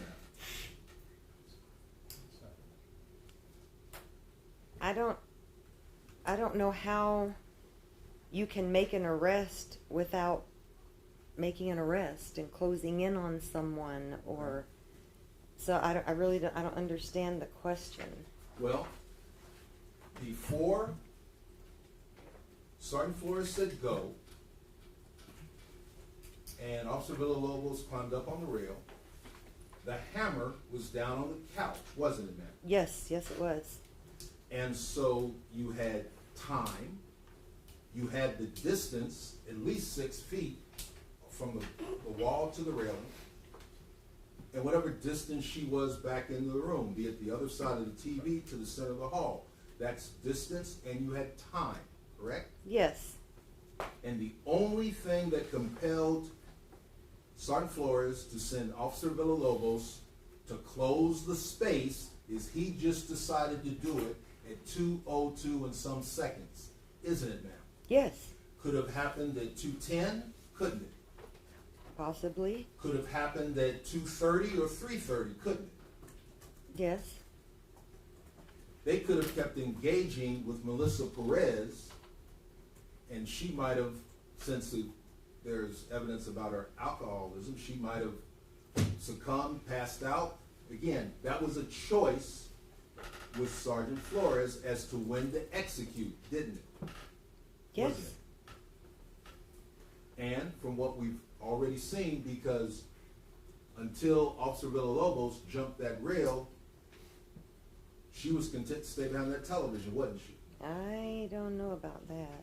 Well, let's go back to the beginning of States 10, and you tell me where she is. If she was content, I can't tell you that she was Okay. content. I'll I'm rephrase. going to object to this line of questioning because it's not relevant, and the reason it's not relevant under Rule of Evidence 401, 402, and 403 is that counsel is mistakenly believing that tactical choices results in causation. And we know that under Section 6.04 of the Texas Penal Code that you have to prove that a cause is sufficient in and of itself is sufficient to cause the result. Nothing that the officers did caused Melissa Perez to charge at them with the hammer, a deadly weapon. And, Your Honor, the evidence has already been in before the jury. My question is following up this line with the witness, her familiarity with time and space, and what the defense has already brought out about how Melissa Perez compressed the distance. I'm simply pointing out how the defendants also forced the pace and closed the distance. And, Your Honor, it also ignores the fact that under 38.03B2 of the Texas Penal Code, a person is not arrest. So there's a lack of causation. The police can use any tactics necessary to make an arrest, and that does not mean that they caused the suspect to engage in deadly conduct. This is not logical. It doesn't fit under Rules of Evidence 401, 402, 403. We'd ask you to do the analysis. It causes needless confusion and repetition. It misstates the law. It misstates the law because that's not what 6.04 requires or 38.03 permits. And this is a backdoor way to invade rulings that the court has already made on these issues. And as counsel is well aware, what goes into the totality of the circumstances, I am simply pointing out what the jury sees, knows, what this witness has started to testify to. The totality of the circumstances focuses on. May I finish my response, please? Well, I thought you were. All right, Go ahead. Let's go ahead. Go ahead, Darrell. In the same spirit of my line of questioning, Judge, I'd like to continue questioning the witness about the answer she gave. She's already started answering about how this compression of time and distance, this is a choice made. All right, listen, I'll conduct a 403 overrule. You can ask your question. Thank you. Madam Court Reporter, could you read back where I was my last question? 1 second.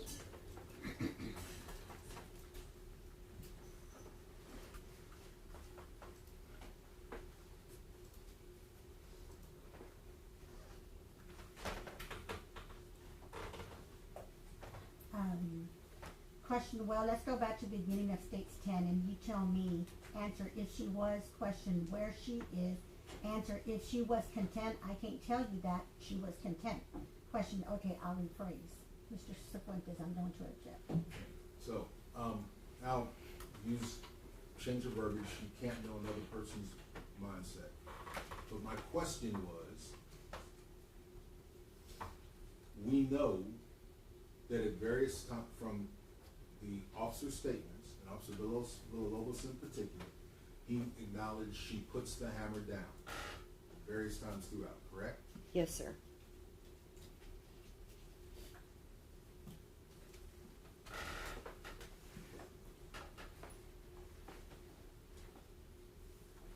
And specifically, and I'll move on, we'll move to approximately 157 in States 10.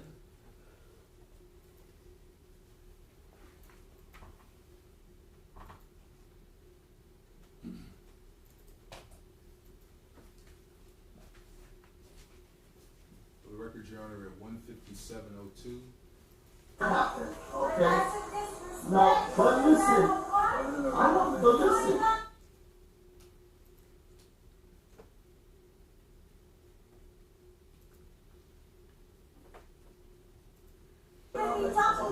But listen, okay?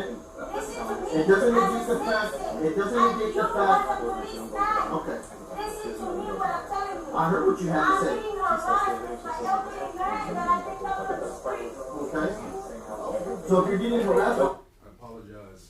I want to go to States 3. Approximately time off Defendant Villalobos' body worn camera.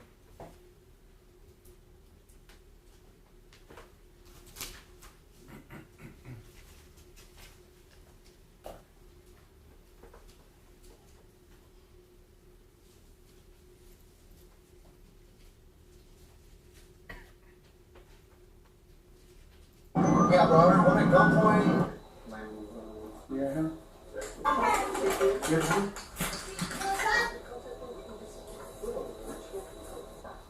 Miss Perez, you don't want to come on and talk to me? They kicked the door in, whatever happened, okay? No, but listen. I don't, but listen. But listen, okay? It doesn't negate the fact. It doesn't negate the fact. Okay. I heard what you had to say. Hey, sorry, bring her. So she don't got the hammer on her right now?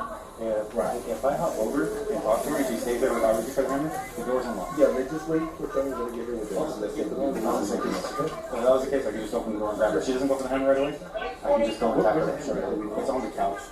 It's a good bit away from her. She won't have enough time to get it if she stays at the door.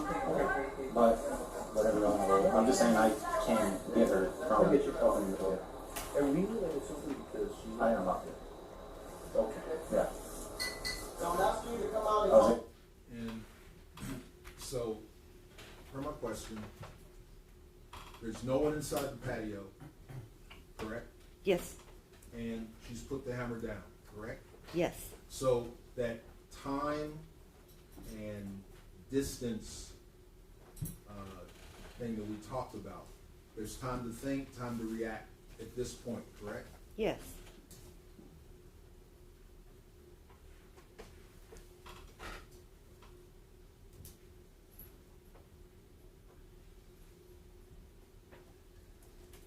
Moving forward in states 3.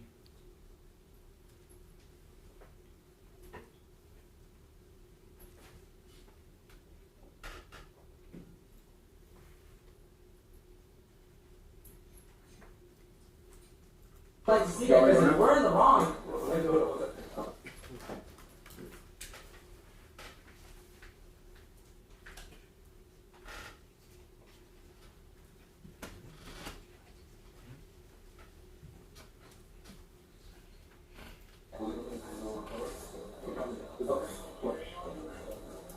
Hey, so if we have one seven. Hold on. Now, for the record, we paused at 2:01:59. Now, at this point, Officer Villalobos is on top of the rail, correct? Yes, sir. The distance, time, dynamic we've talked about, it's still pretty much set, isn't it? Yes, Okay? At this point in time, and Melissa Perez is pointing directly at Officer Villalobos, correct? yes, At this point, could he have fallen back and disengaged? Yes or no? sure. Okay? Because that would have given more time to decide and react how to proceed, wouldn't it?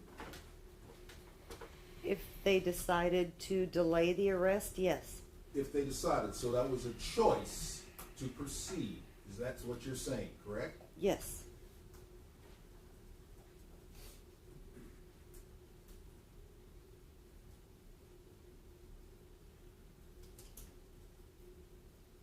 But at this point in time, this minute right here, this point in time, there's no immediate threat to any of the officers, is there? No, Okay? No immediate threat to Santos de la Rosa? no,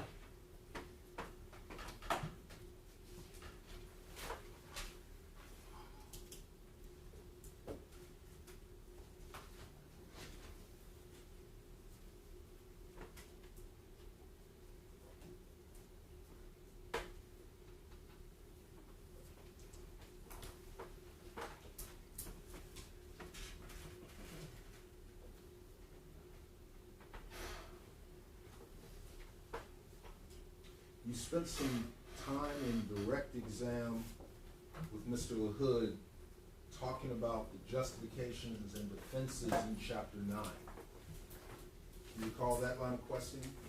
yes, sir.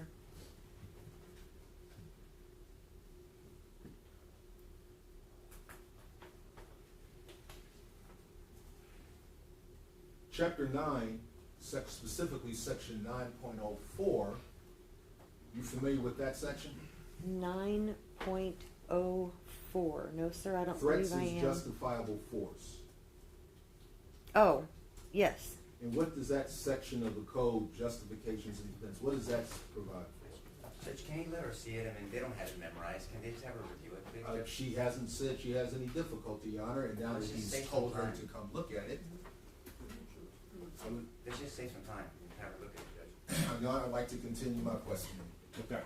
So, you're familiar with it? Vaguely, yes. Okay. May I approach the witness, Your Honor? Yes. And You can trust me, it's, Oh, I Let don't them trust cook. you, Mr. Harris. all of a sudden I went back to feeling like a baby prosecutor all of a sudden. Okay. Section 9.04. Threats as justifiable force. Yes, the threat of force is justified when the use of force is justified. A threat to cause death or serious bodily injury by the production of a weapon or otherwise, as long as the actor's purpose is limited to creating an apprehension that he will use deadly force if necessary, that does not constitute the use of deadly force. Okay. And that's in the same code with the self-defense, same chapter of the penal code with the self-defense justifications, the justifications to use deadly force. They're all contained in the same section, correct? Yes, sir. Judge, what is it? I let him finish his question. What's the relevance? You've already ruled on this, with all due respect, ridiculous theory that it appears they're saying that Melissa Perez had the right to use force, deadly force against these officers, which is crazy. If that's where they're going, then we should have a hearing outside the jury's presence. They heard about this before. You made a ruling on that, Judge, that is not an appropriate, it's not even a defense theory to use against these officers, or any officer, by the way, Judge. So what's the relevance of this? You've already made a ruling. Your Honor, I've asked my question. I'm prepared to continue. Then a question without a purpose is irrelevant. Are you gonna stay on the same topic? Your Honor, Hold as on. the witness said that she was familiar with Chapter 9, the defenses and justifications, and that's all I wanted to do was bring out and tie it together with a prior question I asked.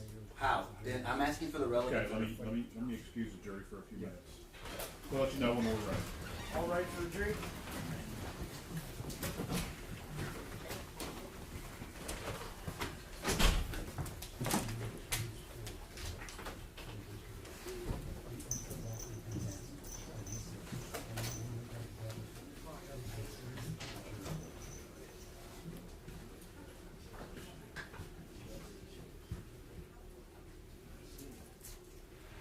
Please be seated. All right, so that is a violation of the rule, right? To talk about self-defense? No, Your Honor, if I could. Please. Okay. Your Honor, they went into great detail about the officers pulling weapons on her at various times and the silliness of why they're not charged with a crime here. This statute applies equally to them as it does to Ms. Perez about the production of a weapon. The production of a weapon or otherwise, as long as the actor's purpose is limited to creating an apprehension that he will use deadly force if necessary, does not constitute the use of deadly force. So it helps explain why the officers weren't committing a crime at the time they draw their weapons, and it helps explain why her parading in her apartment holding a hammer is not a use of deadly force or a threatened use of deadly force until she uses it in a threatening way that's other than limiting to creating an apprehension that she will use deadly force. Has nothing to do with her throwing the candle. It has nothing to do with having the jury instructed on 941 and 942. It goes into understanding where they keep claiming that she committed 5 aggravated assaults on a public servant, that she didn't, that there is a lawful way of exhibiting force, and there is, even for her in those circumstances. See, this is exactly what I told you they was going to go into, Judge. We know under 931, you can't even resist arrest. And this is resisting arrest by force, which is actually a felony, and they're trying to justify that, which is absurd. And that's why we keep using those terminology. So they're doing one of two things. They're trying to equivocate her behavior and her use of force to their use of force and saying, well, they weren't charged, so she shouldn't have been charged, and she was justified. If they want to stipulate that they had a right to draw their weapons because she was exhibiting deadly force, that's fine. They can stipulate to that. But to try to equivocate their behavior to Melissa Perez's behavior when they know clear and well that the statute does not allow you to resist arrest with any force. We know that, Judge, because you're trying to arrest me. You're going to get arrested either in there or out of here, Thompson's going to testify to, and we saw in there. So they know what they're doing. I don't even know what to say. I'm going to really careful with my words because I want to be careful, but this is an inappropriate argument that you've ruled on, Judge, and they intentionally continue to violate this court's ruling. So either they don't respect this court or there's ignorance or intentionality. I don't know what it is, Judge, but it's inappropriate. Your Honor, the first line of 9.04, threats as justifiable force, reads, the threat of force is justified when the use of force is justified by this chapter. 9.31 clearly says you cannot use any force to resist arrest. And the court has ruled on that. And I don't know how many times these gentlemen have to be told, and yet he purposely does this, throws this skunk in the jury box when he knows it's not the law and that you've been instructed on it. This is outrageous. If he's asking her about 9.04, if he would just read the first line, he would know it's not an application of the law in this case. He was like, oh, read all of chapter 9. You've got to read them in conjunction. 9.31 says you can't use force to resist an arrest. And Your Honor, I think that the egregious, I had objected earlier, and perhaps the court didn't realize why I had objected, but I anticipated that they were going to do exactly this.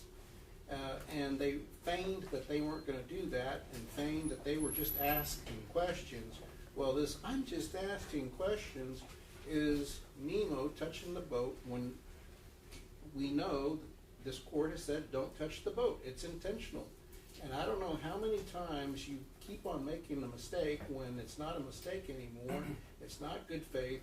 It's on purpose. And It's willful. And because it's been so willful and blatantly in disregard of the court's ruling, I think this court should grant a mistrial with prejudice. Okay, well, Judge, and we know the procedure on that. You're very familiar, unfortunately, with this prosecutor and that whole set of circumstances. And we don't want to ask for a mistrial, Judge. We don't want to. But all we can do is interpret this as intentional to try to induce a mistrial. So because we have to, on the record, ask for that, even though we don't want it, but we're asking for a strong rebuke of this behavior and an instruction for this jury not to disregard, but that you made a ruling on this before and that statute is inapplicable and shouldn't have been asked. Your Honor, something strong to correct this before this jury, Judge. And in our motion for directed verdict, I pointed out that because the court has taken away all of their so-called theories, they don't have a vehicle now to get to this jury on meeting the use of deadly force at all.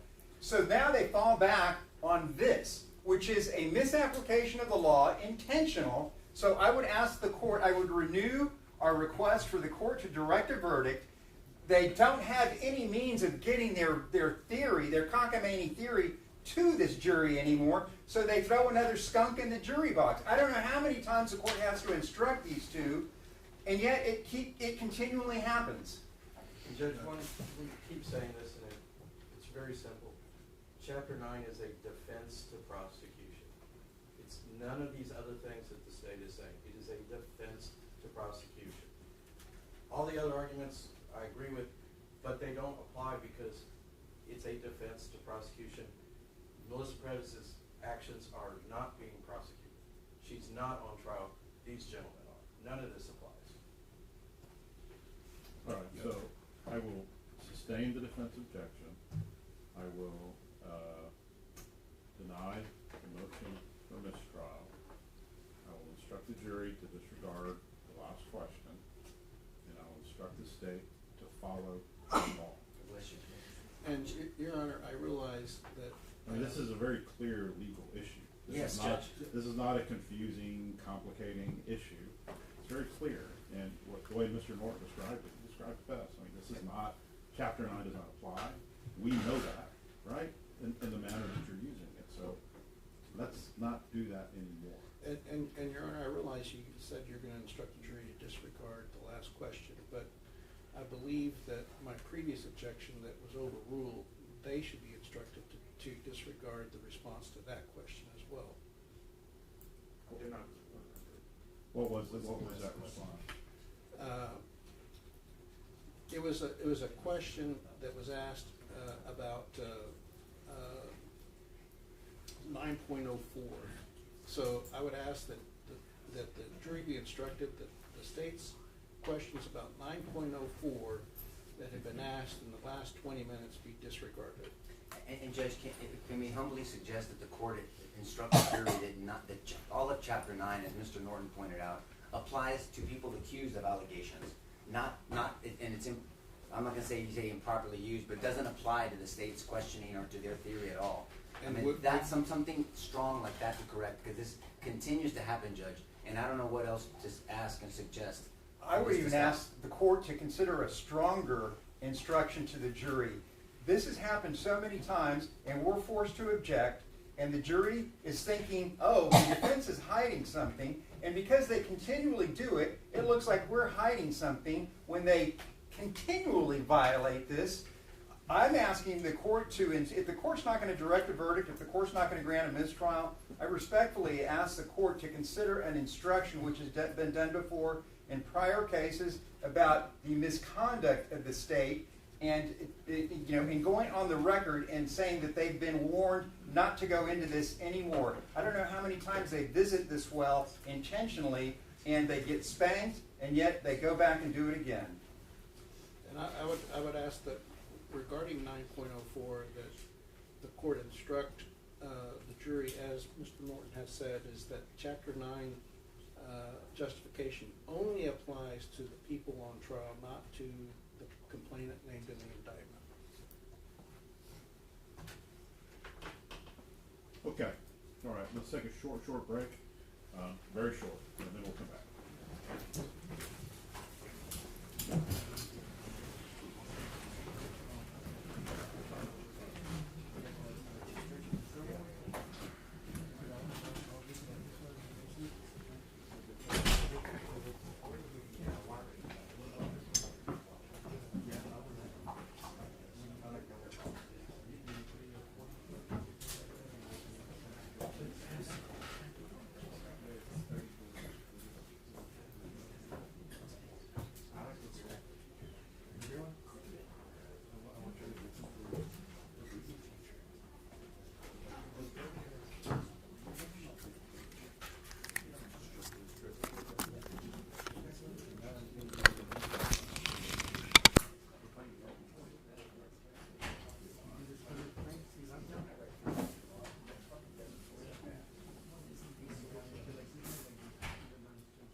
Say what time to start.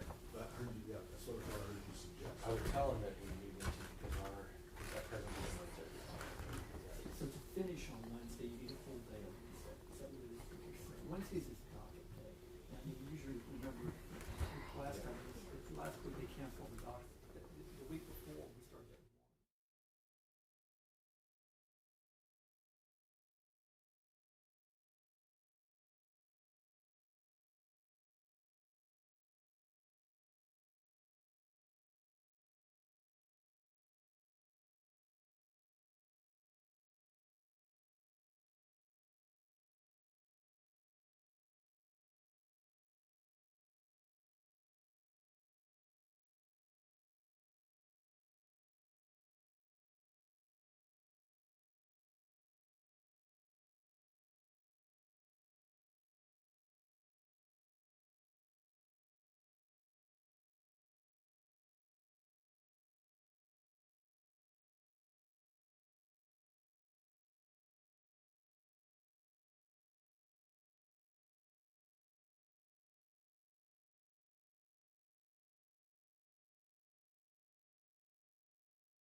second, I'm just trying to get the right instruction.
I told you after I swore you in that I'll give you instructions throughout the course of the trial. I'm going to give one to you now.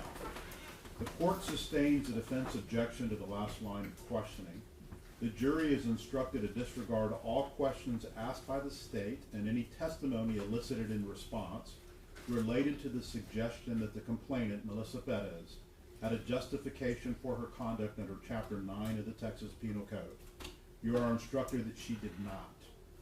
At the conclusion of this case, you will be instructed on the law that is applicable to this case. There will be no instructions related to whether Melissa Perez had the legal right to resist the defendant's attempts to arrest her. That is not an issue in this case, and you are to disregard all testimony related to that issue. All right, State, you may continue. Before the break, we were looking at Officer Villalobos' body cam as he started the execution of the plan. We are on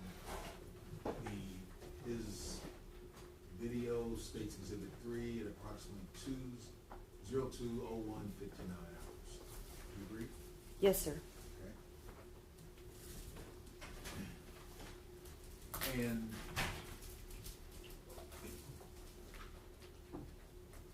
did the facts at this point in time allow for him to fall back? If Sergeant Flores is directed, could he have fallen back? Objection, asked and answered. Sustained.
this point, and she's clearly aware that they're coming over the patio, correct? Yes, sir.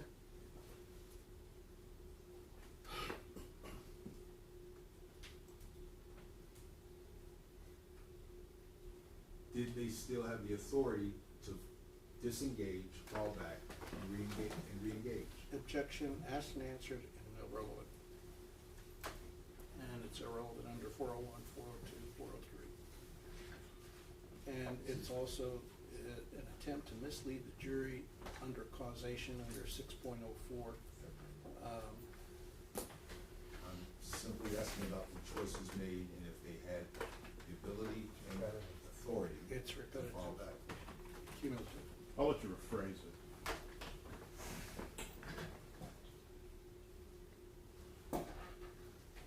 Could the officers have fallen back, disengaged at this point? If they wanted to, yes. Okay.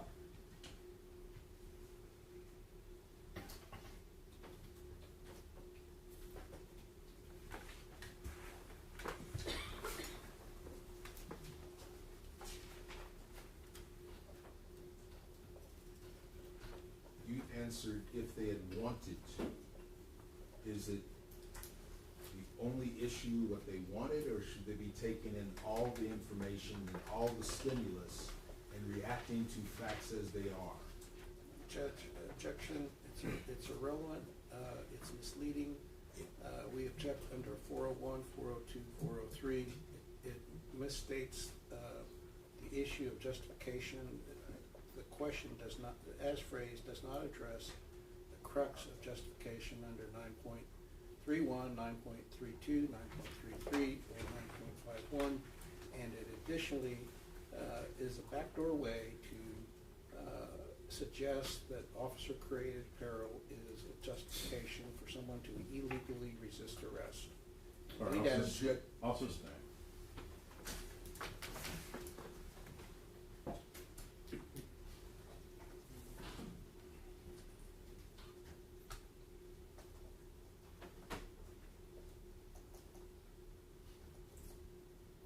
You'd agree with me that tactical decisions in the field should be based on what you can observe and the information you get from your subordinates. You'd agree with me on that, correct? Objection, Your Honor. Tactics has nothing to do with the issue of justification. This is improper under Barnes v. Felix, which is a United States Supreme Court decision. It's improper under Graham v. Connor. It's irrelevant under 401, 402, and 403, and tactics does not create the causation or the nexus in this case under 6.04, and this is a backdoor way of violating the court's prior ruling. All right. Again, the witness answered the question based on, quote, had they wanted to. I'm simply exploring that with what the plan they're trying to execute. All right, And so listen, I'll conduct a 403. I'll sustain the objection and state, ask them that in the manner that you're talking about, rather than getting into the 403 issues. Understand, Your Honor, but that was, all of that injection was counsel's objection. So that's not what I asked. Okay. Sergeant Miller, again, your answer to my last question was if they wanted to, correct? Yes. Okay.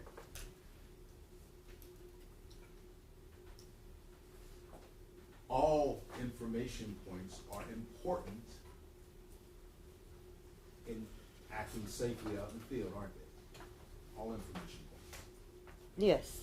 And you'd agree with me that as we are paused, Officer Villalobos' body cam at 2:02:01:59, that is an information and data point, isn't it? No, I would disagree with you. And how is it that this point in time on the body cam, why is that not a data point for the man in charge to consider? Why is it not?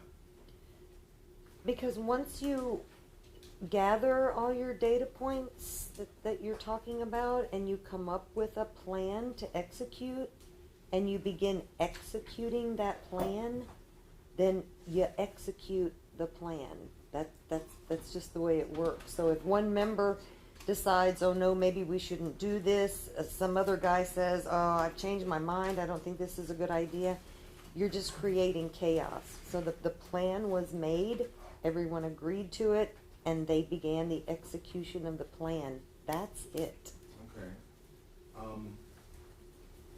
Maybe a background I share with maybe some of the defendants at prior service. You ever heard the phrase, in battle the enemy gets a vote? You ever heard that phrase? No, sir, I was in the Air Force. For the record, I'm glad you said that, and I won't be accused an Army beat you all this past weekend. But from your time in the street as a patrol officer, you'd agree the people you're trying to arrest, they can make it, as Sergeant Thompson says, one way or another they're going to arrest you. Go easy and go hard, correct? Yes, sir. Okay. And so I understand your testimony, though, is once you have a plan, it's going forward regardless of any new information or changes. That's your perspective, isn't it? It's a yes or no question, ma'am. That the plan is going forward, what again? It's being executed. This is what I understood you to say. Yes. The plan is the plan. We've all agreed to it, and we're driving on. We're going forward. Yes.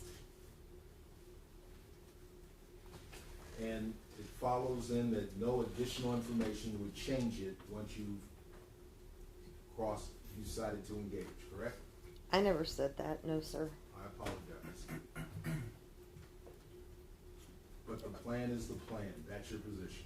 There's a fluidity to any plan. Okay. Suppose they were going to go into the house and all of a sudden her 4 grown sons came out of the back bedroom. Well, that would change the plan a little bit. So there's fluidity to plans, but they're not required to change anything about a plan. No, ma'am. I'm not saying required. I'm just, it's an information point. We can agree to disagree.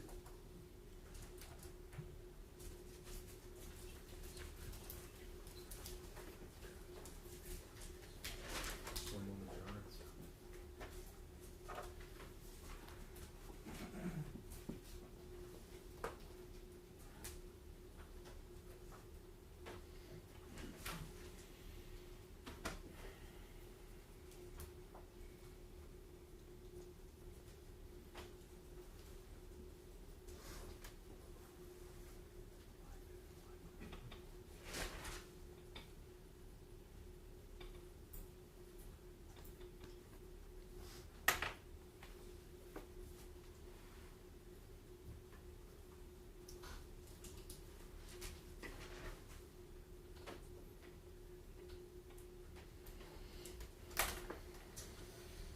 Your Honor, I'll pass the witness.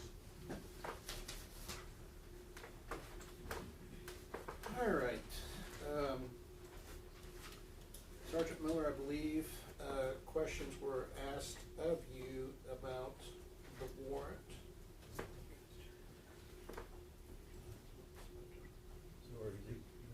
Okay, I'm sorry. I directed, so yes, you do. Okay. Thank you, and Tom. All right. So I believe questions were asked of you about the warrant. You recall that? The arrest warrant? Yes. That Soto obtained. I don't remember what the questions were, but okay. Okay. All right. So you're familiar with the concept of a material omission and an affidavit for arrest, correct? Oh, yes. Explain that to the jurors. So when you're getting your affidavit for your arrest warrant, you don't have to spell out the entirety of your case to the judge, but you have to give them enough information that they can make a decision whether or not they agree that you have probable cause or you do not.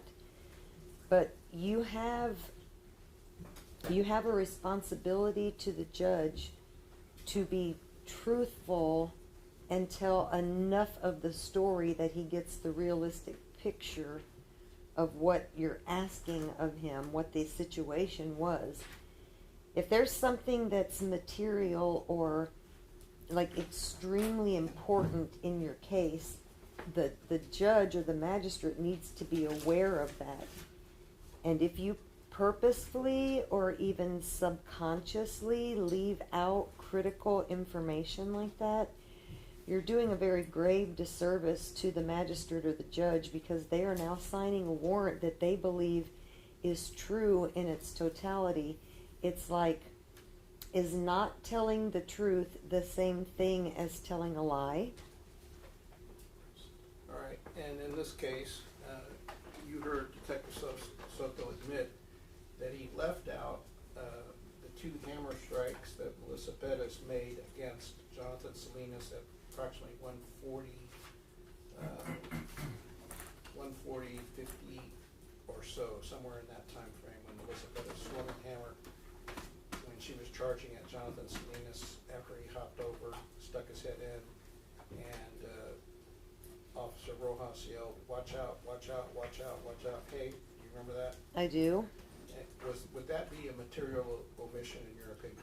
Yes, and he not just left it out of the arrest warrant affidavit, he left it out of the offense report too. All right.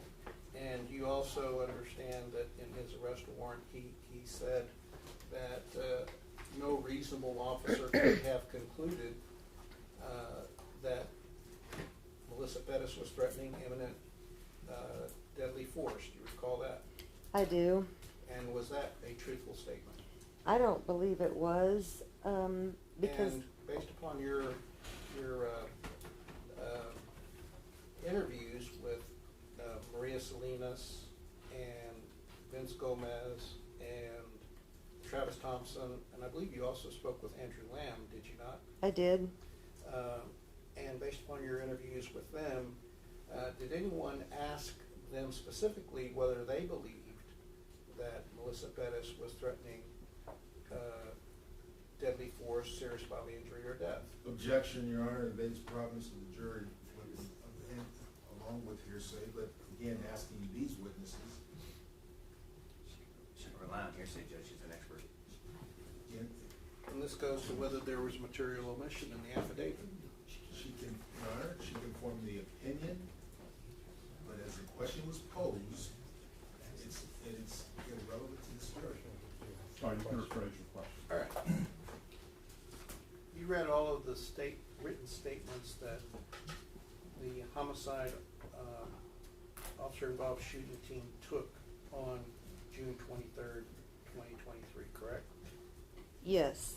And in fact, you've reviewed all of the body-worn cameras of the 15 officers that were on scene, correct?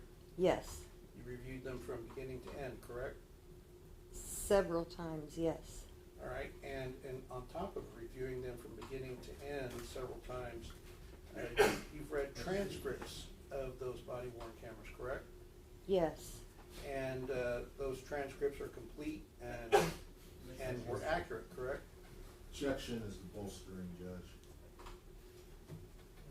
I'll sustain. All right. And did you find any deviations between the transcript and what you viewed on the cameras? Nothing significant, no. All right. And did you review the grand jury testimony of certain witnesses? I reviewed the grand jury testimony of probably 2 or 3 witnesses. All right. And also you spoke to Andrew Lamb, right? Yes. And you recorded your interview with him, right? I did, yes. And you had it transcribed? You had it transcribed. Okay. And you've read the transcript? I believe I did. All right. And would you agree that no one in the officer-involved shooting team, and neither Detective Soto or anyone else, asked whether the witnesses you talked to, Andrew Lamb, Vince Gomez, Maria Salinas, Travis Thompson, no one asked them, was it reasonable for these defendants to use force? No one asked them that.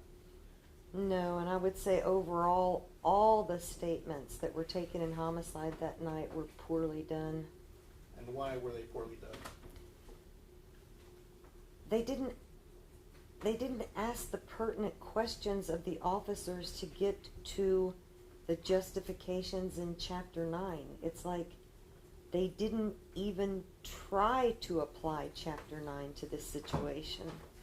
All right, and you heard Detective Soto explain that it was a team effort and they collaborated with each other. Did you see any effort, any evidence of collaboration in any of the supplemental reports that the detectives wrote? No, and I saw just the opposite from Detective Platt, saying if it's somebody else's case, I just let them tell their story, but if it's my case, I go into more detail with my witnesses. I'm like, what are you guys doing over there? All right, is that the testimony of Detective Platt, is that antithetical to teamwork and cooperation? Oh, yes, absolutely. All right. And also, if an affidavit for an arrest is untruthful, does that destroy the credibility of the affiant? I would imagine that's for maybe a judge or somebody to decide. If you're asking my personal opinion, Yes. Yeah, that's horrible. All right. Now, you heard the custodian of records in this trial say that if you failed to document it, it means it didn't happen. Do you agree with that, or do you disagree with that? I kind of disagree with it, just because I know how crazy homicide investigations can be. I may not make a physical note of something, but I do remember it in my head. So to say I didn't document it, that it didn't happen, I guess the question is, can I prove it happened without documentation? I guess that depends on how persuasive you are as a speaker, maybe. All right, and you saw that Detective Soto reviewed 4 body-worn cameras in detail in this prosecution guide, correct? Yes, he made inaccurate details of the body-worn cameras that he has in his prosecution guide. He attempted to make a detail. Yes. But they weren't accurate, is what you're saying? Correct. All right, and did you see the remaining 11 videos detailed summarizing what happened? No. And based upon the failure to write notes or detail what happened in the other 11 videos, do you have an opinion as to whether the lack of documentation means that he didn't review them?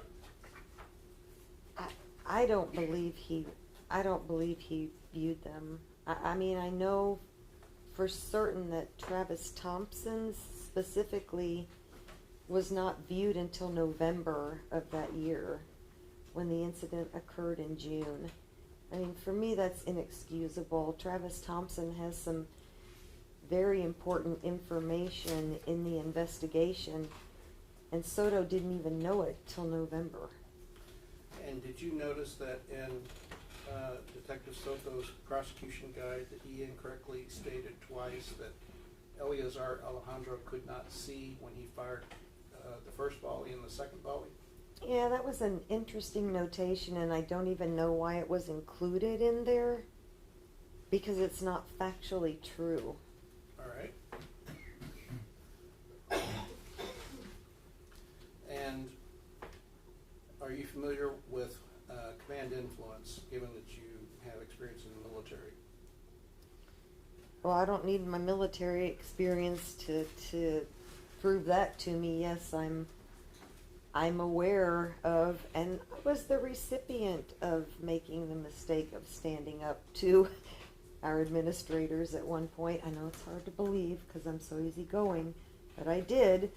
And yes, I got sent to timeout for a few months for standing up to the administration. All right, and in this case, can you tell the jury whether there's evidence of command influence based upon your review of Captain Van Geffen's memorandum? I believe there was probably some pressure from the administration for Detective Soto to take the action that he did. All right, and you heard testimony from the CSIs about Chief McManus being in the inside the crime scene for a significant period of time and on scene for over an hour. Based upon your experience as an investigator, should he have signed into a crime scene log indicating that his presence inside the crime scene? Yeah, I think that was something else that they failed to do in this investigation, was to even keep a crime scene log. So nobody signed in on the crime scene log because they didn't do one at all. And was that required by standard investigative procedures of the San Antonio Police Department? It is. All right.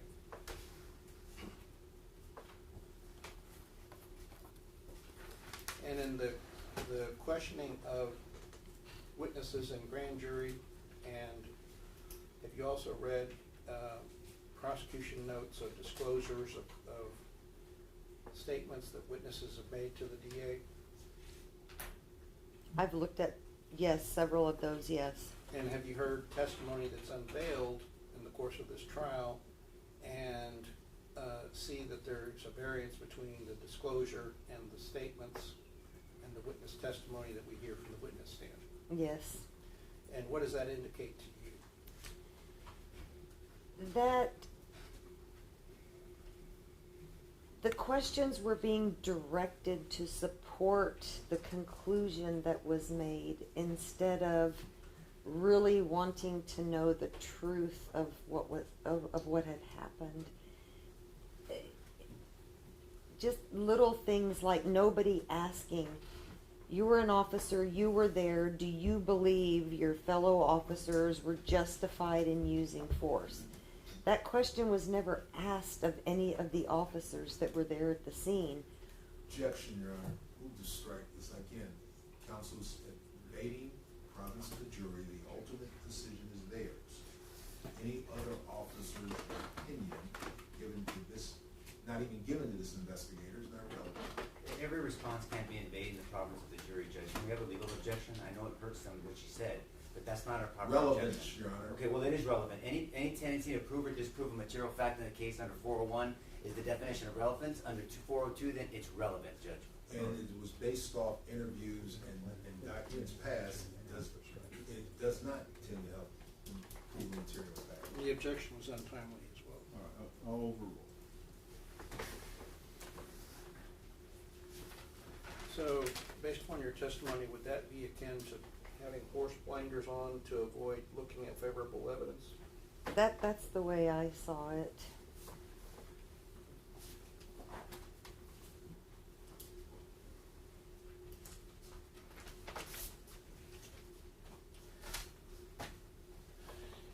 And are you familiar with a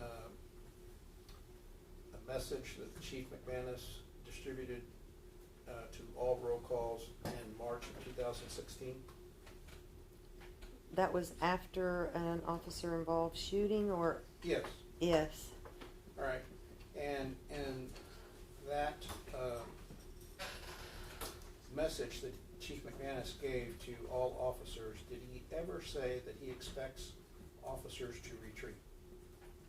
The expectation was that you would not retreat. Pass the witness. I have no questions, Judge. Thank you. There was some other people you spoke to as well. Did you speak to Sergeant Rivera and Sergeant Robertson also? I did. Will you please, I guess we'll go Rivera or Robertson. We'll start with Sergeant Rivera. Can you share your conversation or did you have with Sergeant Rivera, please? Objection, hearsay, Your Honor. Judge, we've already been through this already, this exercise before. She's an expert. She can rely on hearsay. She's testified to hearsay before and they haven't objected. And so this is the same line of questioning with a different witness. Your Honor, hearsay only comes in with an expert if it's something that helps form the conclusion. They can form a conclusion through hearsay. They can't testify to what people told them. It's hearsay. All right, so the question was, can you recall your conversation that you had with Sergeant? Yeah, I'll ask about that, but they questioned her opinion, Judge, so we have a chance to Yeah. they put it into question themselves. Well, the question is just a yes or no answer, so if you can answer that. Did you recall your conversation with Sergeant Rivera? Portions of it, yes. Did your conversation with Sergeant Rivera help form your opinion that you have about this investigation and this prosecution? Yes. Can you please share your conversation with Sergeant Rivera, why that supports that conclusion? Your Honor, again, the question calls for hearsay. What's relevant is her opinion based off that conversation. We made this, just talk about that conversation, unless they're just gonna take her word for it, which I'm happy, stipulate that what she says is truthful, and we don't have to talk about the conversation. Okay, you can rephrase your question. You know the rules before you follow them. And so let's talk about this conversation with you and Sergeant Rivera, okay? Did your conversation with Sergeant Rivera help you form your opinion not only on this investigation, but the prosecution as well? Yes. What about that conversation helped you form your opinion? How can I say this without saying what he told me? You can say what he told you if it helped you to form your opinion. She can just say what her opinion is, Judge. No, they're not gonna question that?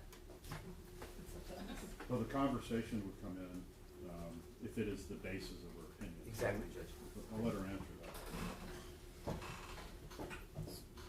So given the political atmosphere after the George Floyd situation and riots,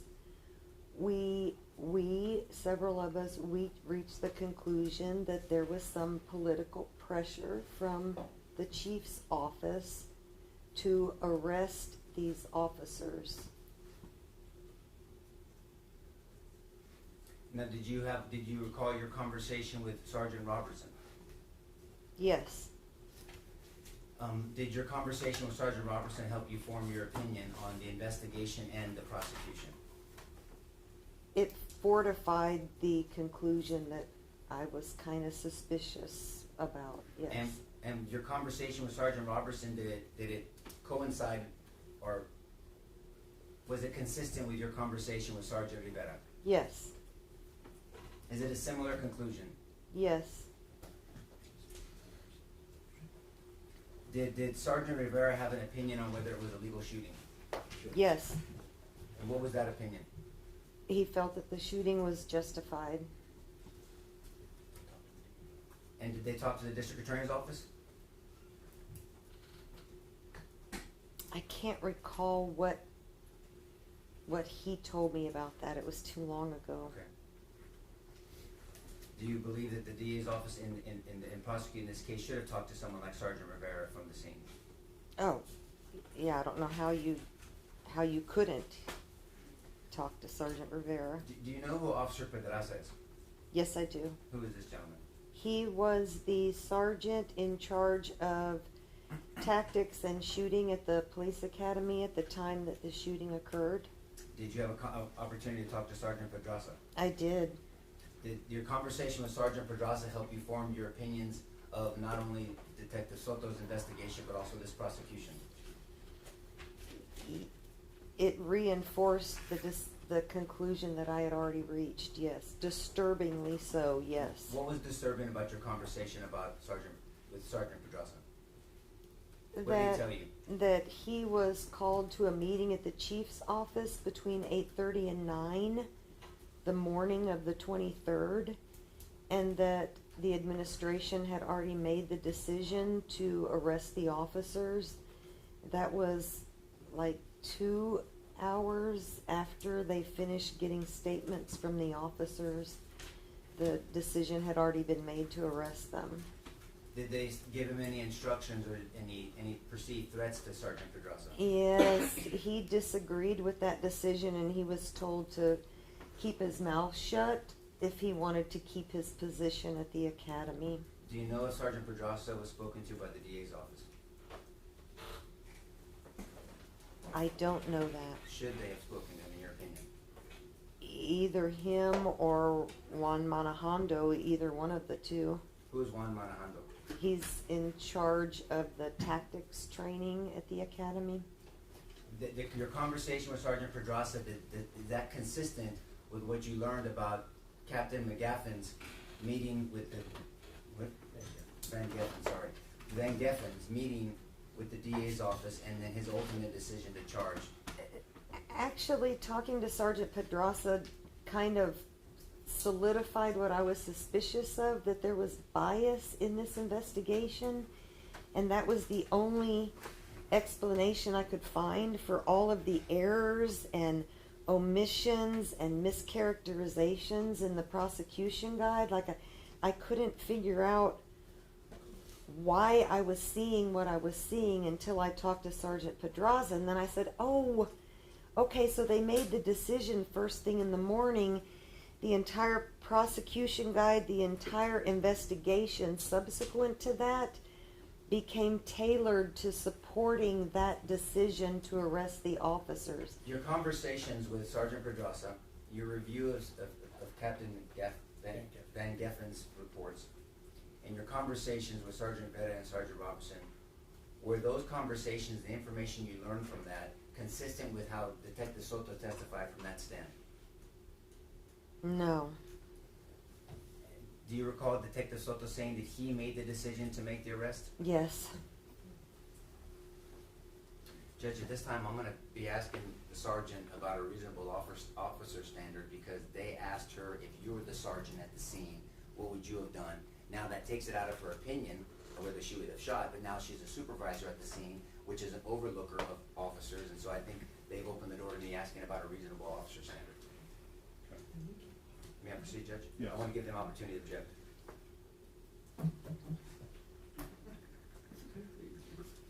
Go right ahead. Proceed, Judge. Okay. Just want to be fair.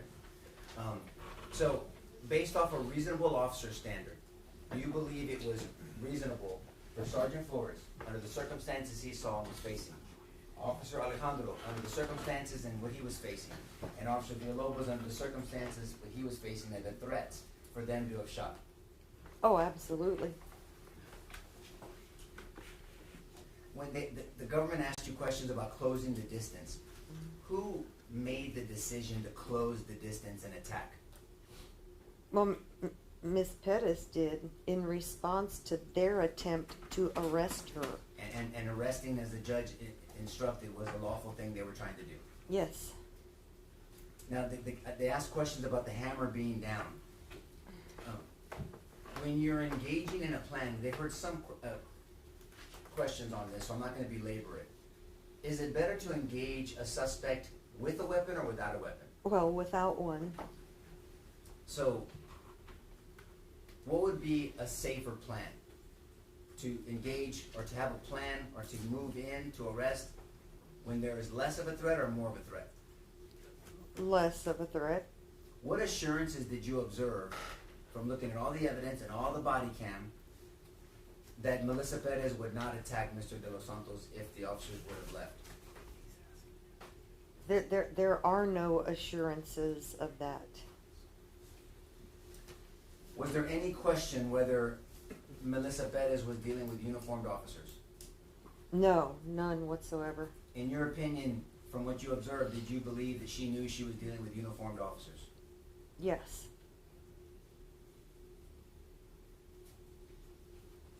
They asked you questions about engagement. Could Melissa Perez have decided not to attack the officers with that hammer? Yes, and she had been arrested and emergency detention several times without attacking the officers in the past. But this time was different? This time was different, yes. When you watch all of the body-worn cameras, do you see a violent person committing multiple felonies to resist arrest? I do. Pass the witness, Judge.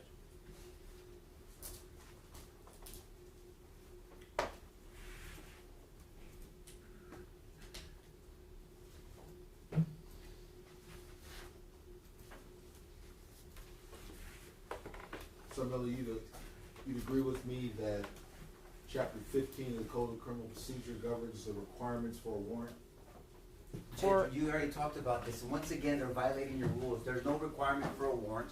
It's irrelevant. You've instructed them numerous times. Judge? I don't know how else to deal with this, Judge, questions have been made about the sufficiency of the arrest warrant, and Officer Soto asked. I am simply going over the requirements in the code for sufficiency requisites of a warrant. About walking a warrant, or for the officers to have a warrant? My question dealt with the requirements of a warrant, the requisites of a warrant, section 1502. All right, I'm looking at the question. I'll overrule. Are you familiar with section 1502 of the Code of Criminal Procedure, requisites of a warrant? Some of them, I haven't read that statute in years. That it run in the name of the state, I don't remember. Now, Coach, Yes. I don't remember all the things that are on it. again, same code book? Yep. Issues in the name of the state of Texas. Specify the name of the person whose arrest is ordered. State the person is accused of some offense. Must be signed by the magistrate. Okay. And you would agree that is the section deals with the requirements of a warrant, correct? Yes. Now, obviously, there has to be more meat on these bones than just it's bare, but to be legally sufficient, that's what it requires. State of Texas, specify the name of the person to be arrested, if known, that the person is accused of an offense, and then signed by a magistrate. Those are the requirements, correct? For the warrant, yes. Ma'am. And you yourself, you've probably obtained hundreds of warrants in your career, correct? Probably. A lot, yes. And the magistrates, they ask you questions. If it's insufficient, you go back and get more, correct? They're not allowed to ask questions. They can only evaluate whether they'll sign it or not based on what is called the four corners of the warrant. And if they don't feel it's sufficient, they don't sign it, correct? Correct.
Counsel asked if the opinion you formed based on your conversations with Sergeants Rivera and Robertson from the night of the shooting. That's what you told the jury, correct? I'm sorry, what? My Said that you spoke conversations? with both Sergeants Rivera and Sergeant Robertson about their opinions on the shooting. You were telling them that. Oh, correct? yes. And had you previously read their statements they gave the day of the shooting? Yes. Did they, is it your testimony they told you more than they wrote down in their statements the day of? Yes. That's what you're saying. So they intentionally gave incomplete statements. That's what you're telling this jury, correct? Oh, no. No, not at all. And what was the variances between the statements they gave the day of and what they told you months, years afterwards? Because I asked the right questions. So they had information that they withheld from the statements knowing about the day of. That's what your testimony is, correct? No, sir.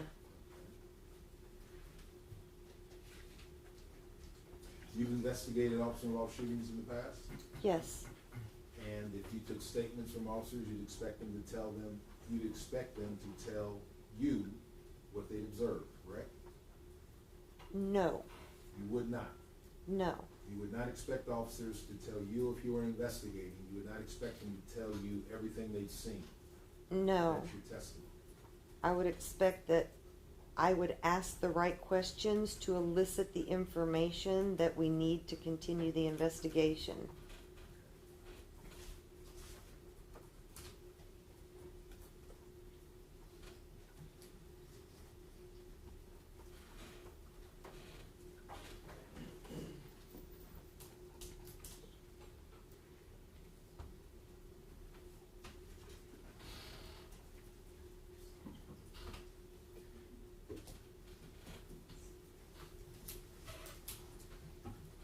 If you had been supervising Melissa Perez's arrest,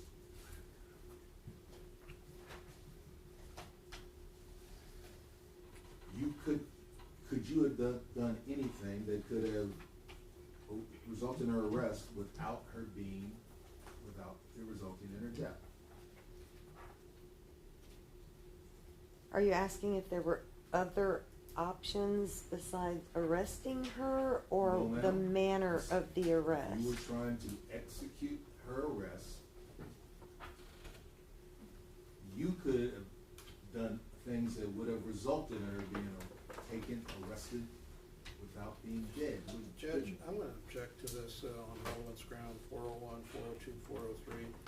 And this is a backdoor way of trying to accuse the officers of officer-created danger, which is not a legal theory that the courts have recognized for officer liability, either criminal or civil. And even if there was an alternate means to arrest Melissa Perez, the officer's choice and method did not cause her to illegally resist arrest as prohibited by 38.03B2, and which is prohibited under Chapter 9 of the Texas Penal Code. So it's not relevant to any issue in this case, and it's contrary to the instruction that this court read to the jury probably 20, 30 minutes ago. Witnesses testified on direct about the reasonableness. I will rephrase it, Judge. Okay. Your opinion, what would have been a safer plan to effect the arrest of Melissa Perez? That objection, it's the same way of attempting to, through the back door, accuse these officers improperly of officer-created danger, which does not go to any issue in justification in Chapter 9. And so it's irrelevant under 401, 402, and 403, and flies in the face of causation under 6.04 of the Texas Penal Code, and contrary to the Supreme Court decisions in Graham v. Connor and Barnes v. Felix. Judge, number one, variation of the same question this counsel asked on cross-examination. Two, correction Mr. LaHood asked. And two, she's already, based on his claiming that the state opened it, is asked her about her conclusions to the ultimate issue. I've just asked an alternative. What would have been a safer plan? All right, so I'll sustain a relevance objection, and you could ask that in a very different way.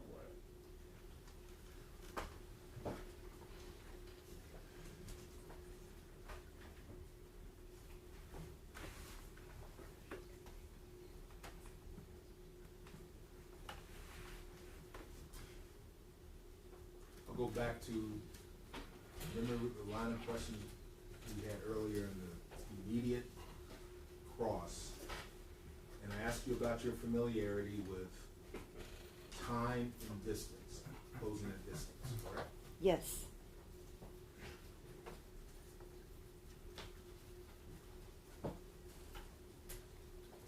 Officers had the option to disengage, didn't they? Objection asked and answered, and we would object on relevance. It has not been answered. It has been asked numerous times. It has not been answered, Judge. I'll overrule. And I'm not saying leave, could have left observation. They could have gave it another 10 minutes from 2:02, couldn't they, ma'am? Sure.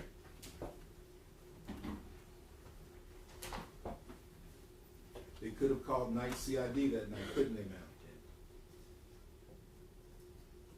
What would they call night CID for? They could have attempted to call up higher, yes or no, couldn't they?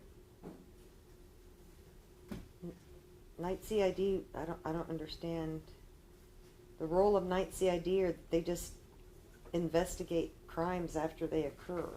So I don't know what you would call night CID for. They could have actually called SWAT, couldn't they, ma'am? SWAT It's a is. yes or no question, ma'am. No, it's not. Objection, Your Honor, this is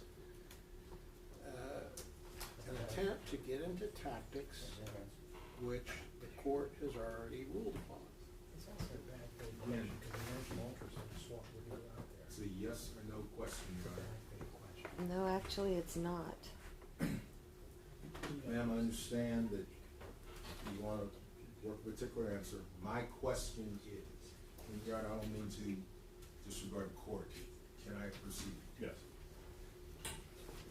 They could have chosen to call special weapons and tactics, couldn't they, ma'am? I'm going to object. I'd like to approach No. outside the presence of the jury. All right, members of the gentlemen, give you a break. It's almost 4 o'clock, so we'll let you know when we're ready. All right, for the jury?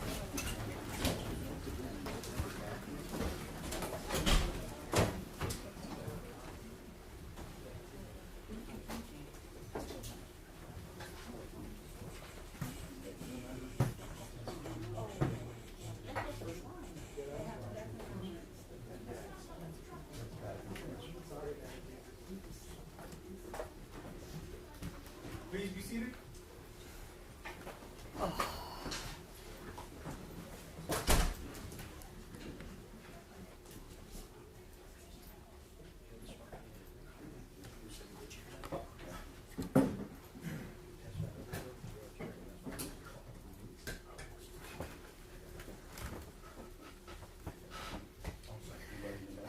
All this fighting makes me tired. I don't know how you do this.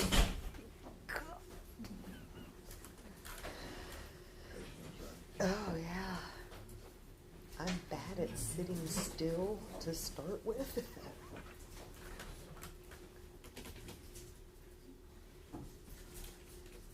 All right, Your Honor, may I go on the record that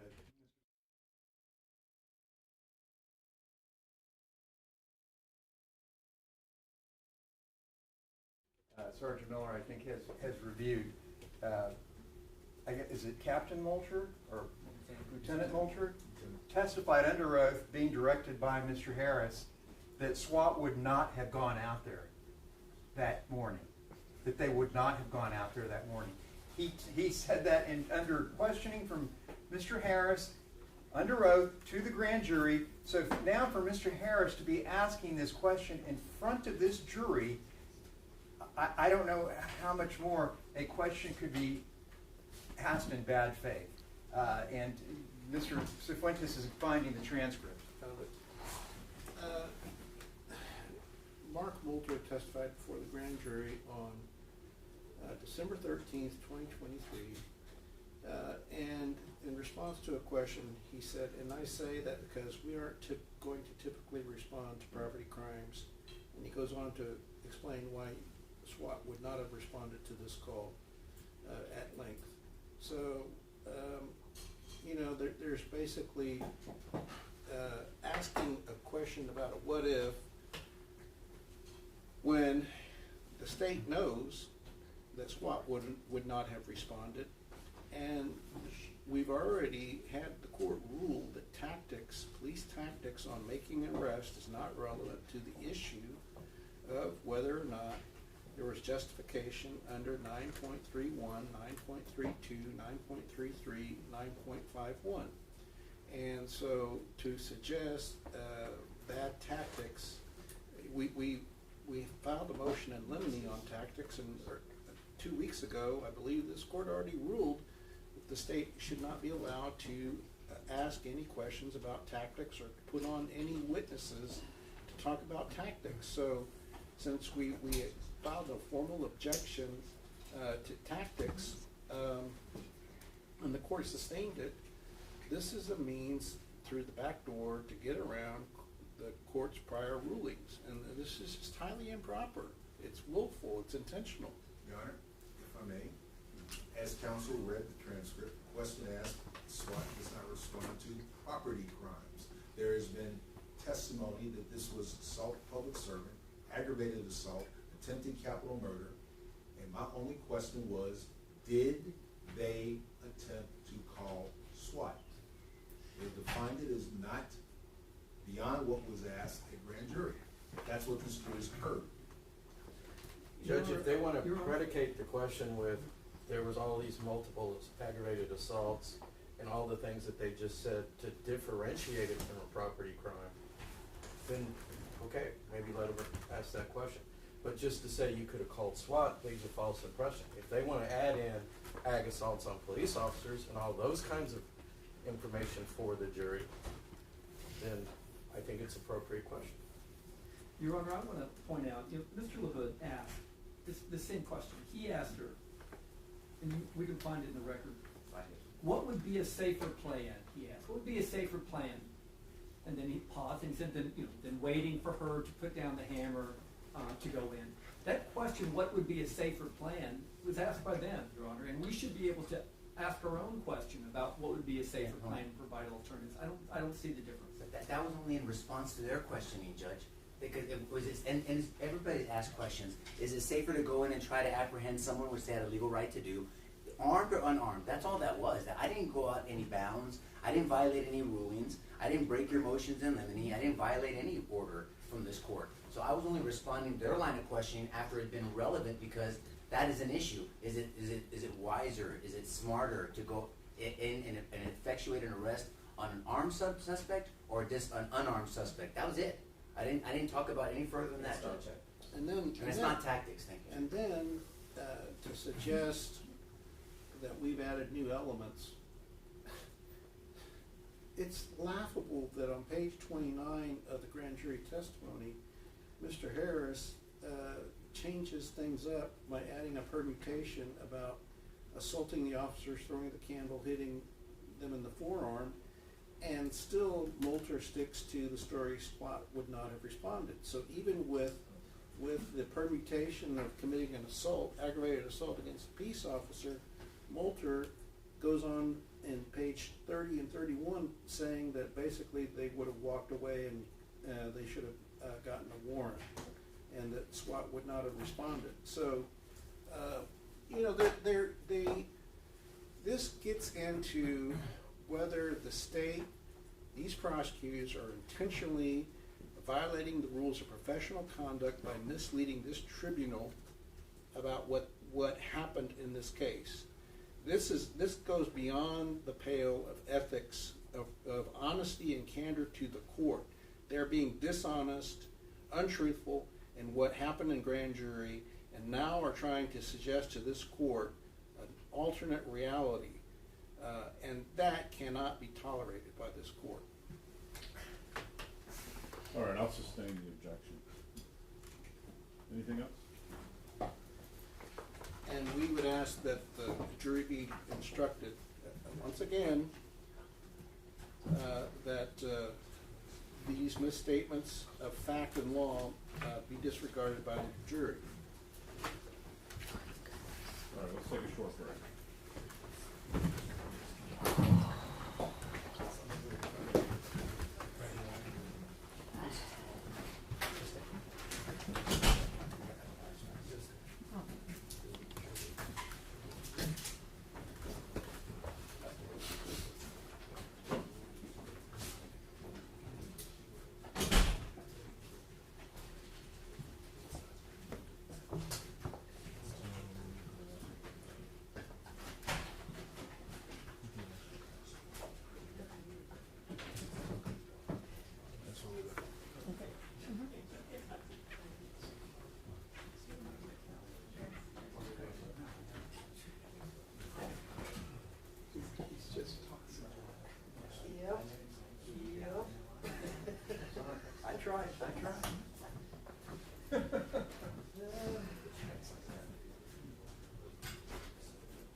test I took last Monday, but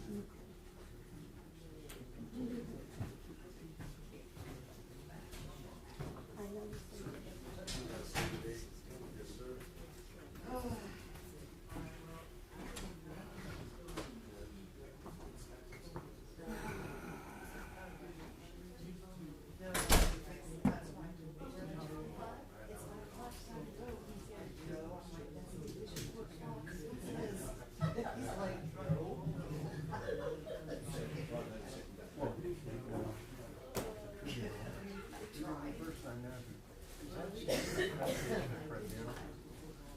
I know you use it all the time, and that probably, I'm sure it is a correct pronunciation you use. He's probably wondering.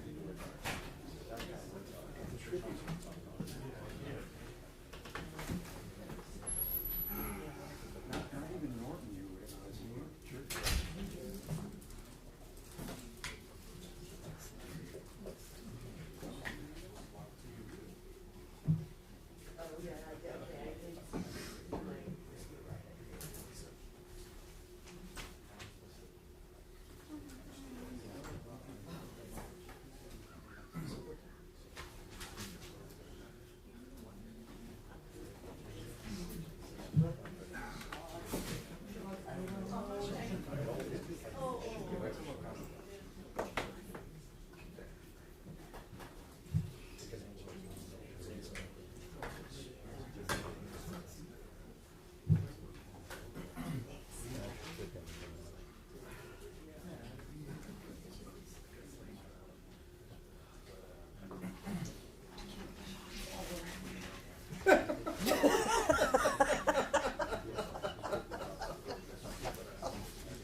I'll take orange juice instead. Yes, okay. I'll Yes. take his, you can give Yes. me his, I'll drink it.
Not yet.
Let's get this day over. Let's get this over.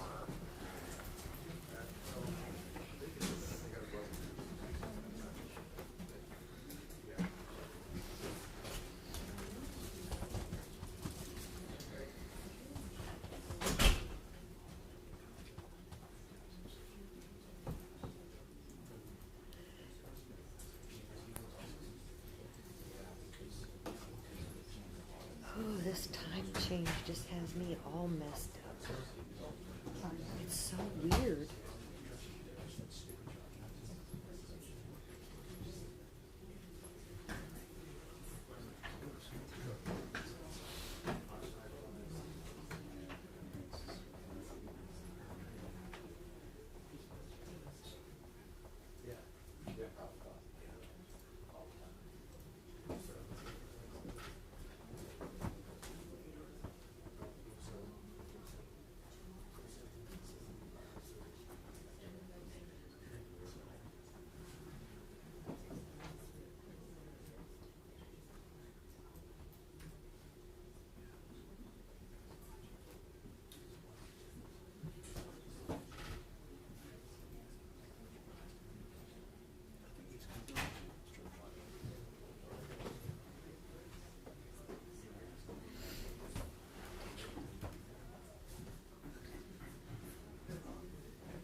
for the jury?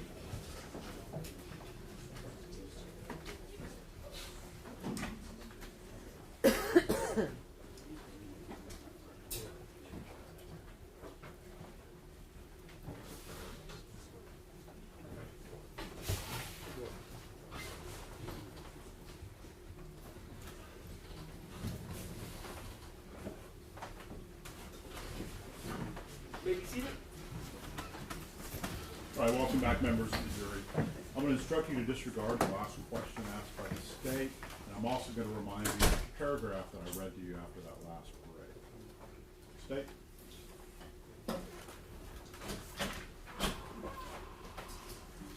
Sergeant Miller, you also testified on redirect. You said there were material omissions in the warrant. Yes. Approach the witness, Judge. Yes. Show me what has been marked in State's Exhibit number 197 for identification. What is 197 for identification? The affidavit for the arrest warrant. Okay. And if you would just, on page 1, the paragraph that begins, officers continue to speak. Just read that paragraph to yourself.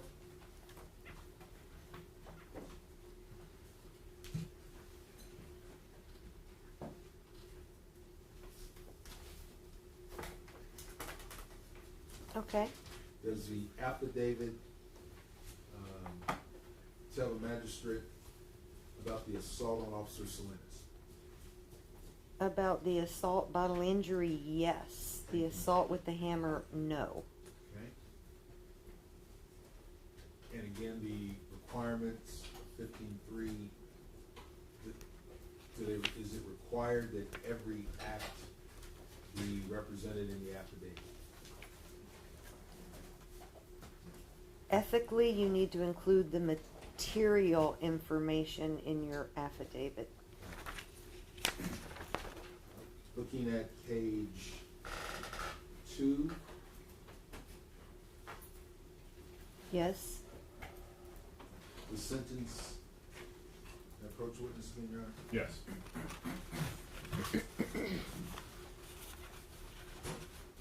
Third line down, begin with Y. Just read the balance of that paragraph.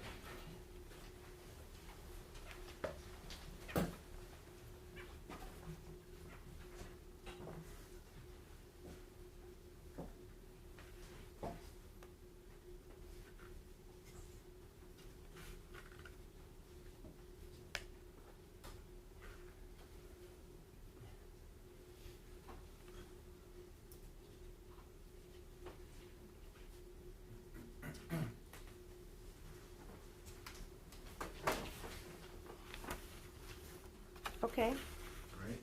And does the affidavit reflect Melissa Perez obtaining a hammer, rushing at the door where Officers Villalobos and Flores stood in the patio?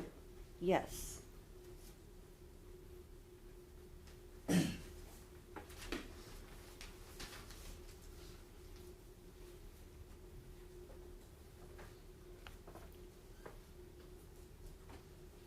And does not say that Detective Soto viewed all the digital evidence, all the physical evidence, does it?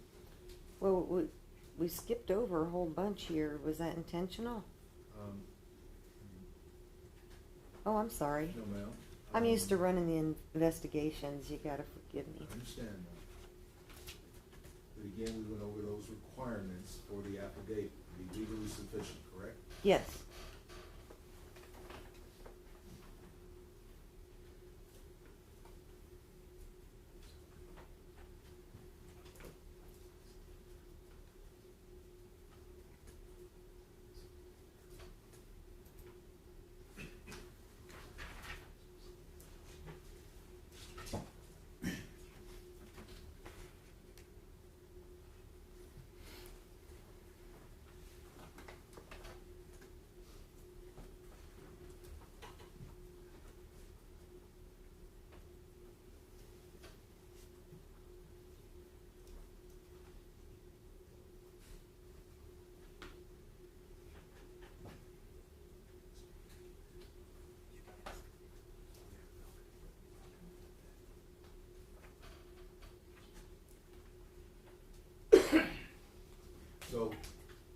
when you say that they were untruthful or misleading statements, you mean he didn't include everything from your perspective, it's working for the defendants. That's what you mean when you say untruthful statements, correct? No, sir. Really? You want me to explain? No, ma'am. Okay. The affidavit lists where it occurred, and it lists the assault on Officer Salinas, doesn't it? The assault on Salinas with the candle, yes. Yes, ma'am. And the jury's seen the evidence of the hammer blow that knocks the screen out. It looks to me that the screen's falling out once Salinas tears it and it's coming out, but it falls down to the floor as Salinas is backing up. I understand you want to call that an assault. The affidavit does include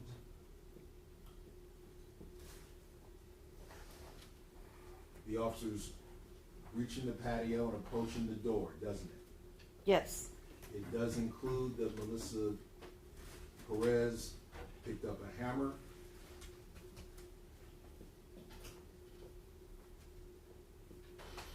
and approached the patio door while Officer Villalobos was on the other side, doesn't it? Approach the patio door, yes. Okay. It does address statements from Officer Alejandro, Officer Villalobos, Officer Flores, from their statements as to their mindset, doesn't it? No.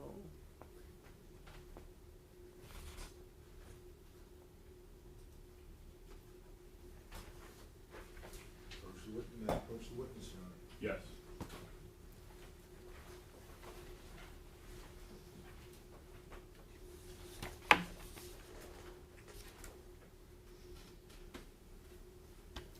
Right here. Believing.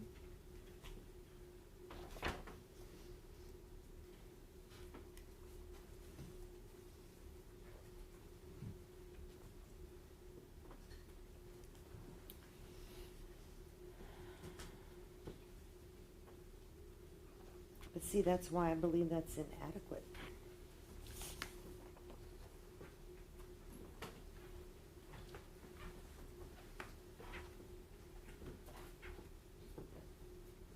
And that's only one of the officers' mental states, not all three of theirs.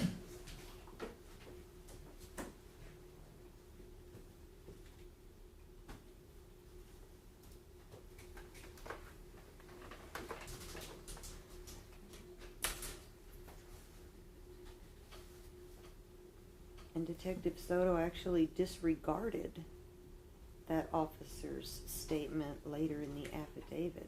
Okay, and we'll go back. My question.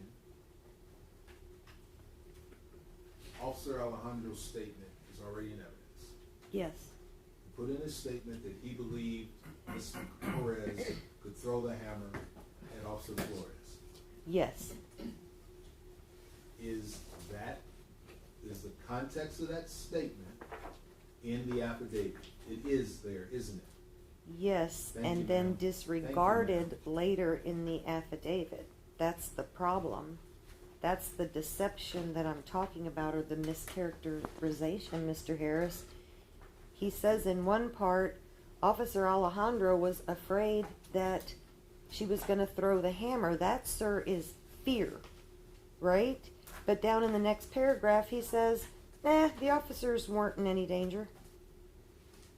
That's the deception that I'm talking about. That's the mischaracterization that I'm talking about.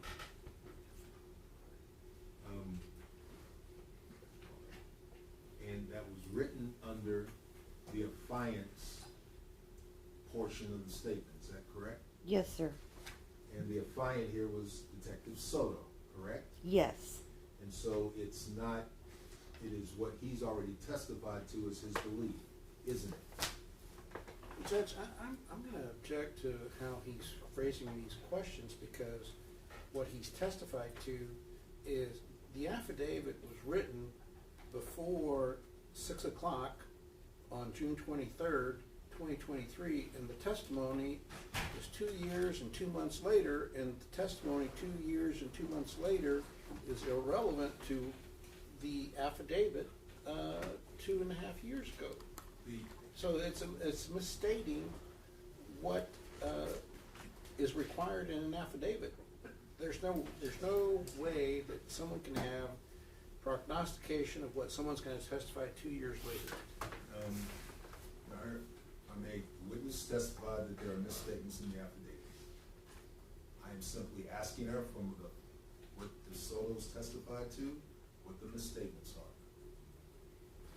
Well, the misstatements relate to what was written on June 23rd, 2023, not what someone's testifying to 2 years later. Counsel could not suggest how he wants his witness to answer. All right, I'll let you inquire. You want me to list the things that I'm talking about? No, ma'am. Okay. I want you to answer my question. Okay.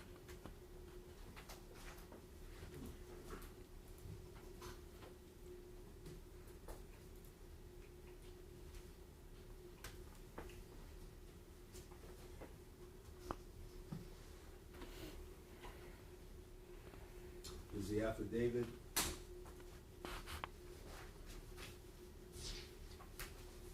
does the affidavit state that Melissa Perez charged at the officers a second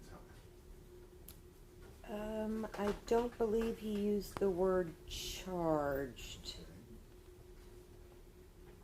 No, in fact, he says, let's see. Begins with that word after. The victim stepped backward toward the hallway, but then rushed toward the defendants. But there's no mention of her swinging the hammer at them.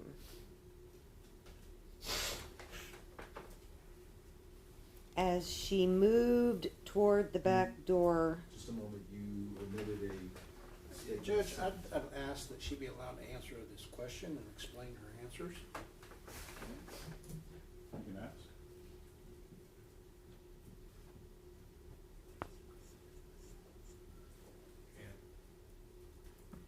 So if you would just read that sentence beginning with the word after, defendant 2. After defendant 2 fired his duty weapon, the victim stepped backward toward the hallway, but then rushed toward defendant 1 and defendant 3 a second time, who stood outside the closed patio door. Okay, and so your testimony Pursuant to is... the rule of optional completeness, can she please read the next statement, the next sentence, please? All right, you can ask your next question. Can I get a ruling, Judge? Can she read that? I'll overrule. And so your distinction is that he did not include the term swinging the hammer as she moved toward, as she rushed towards defendant 1 and 3 a second time. You say the omission is she didn't include she was swinging the hammer while rushing towards 1 and 3. My contention is that there is a repeated pattern of her actions being downplayed throughout all the documents. Okay. When it looks unfavorable to her, those actions are diminished, and the focus is on the officers. Okay. And again, your previous statement was it was omitted, but now it was diminished. Well, so it's there's there, isn't it, ma'am? No, Judge. that is diminished. Now, Judge, I'd ask that he not be yelling at the witness.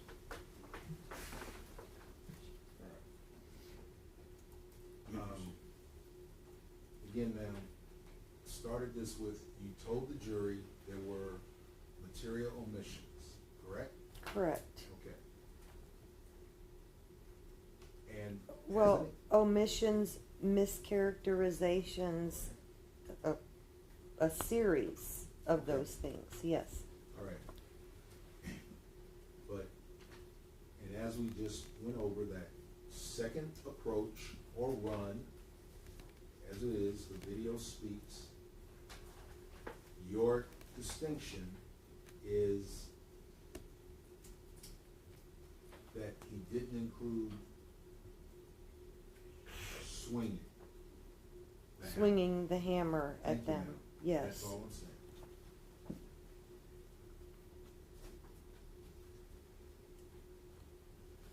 He does include that after the shooting, officers entered and attempted life-saving measures for the wounded victim. You put that correct? Yes, sir.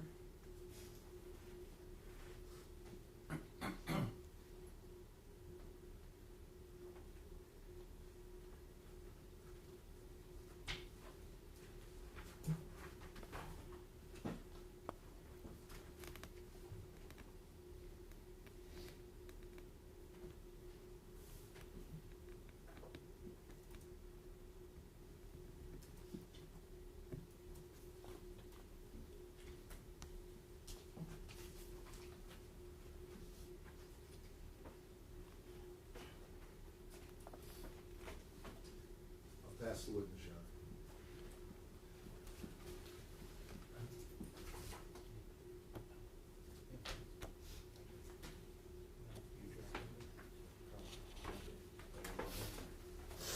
All right, I ask you one question.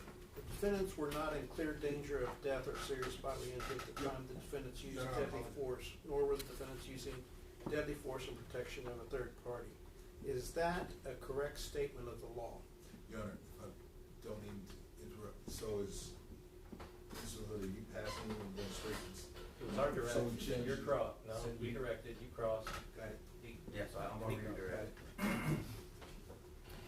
No, the term clear danger of death or serious bodily injury is not a legal standard.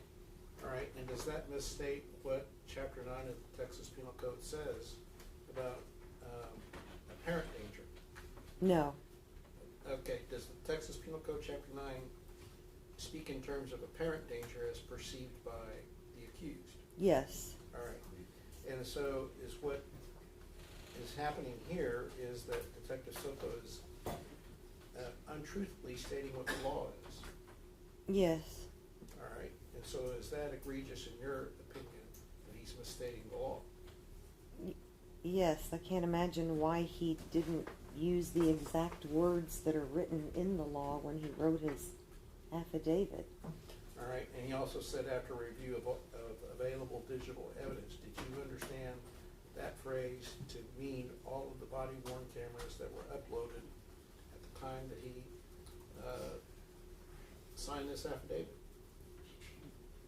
That's what it appears he's representing to the magistrate, to me, saying this evidence was available and I reviewed it.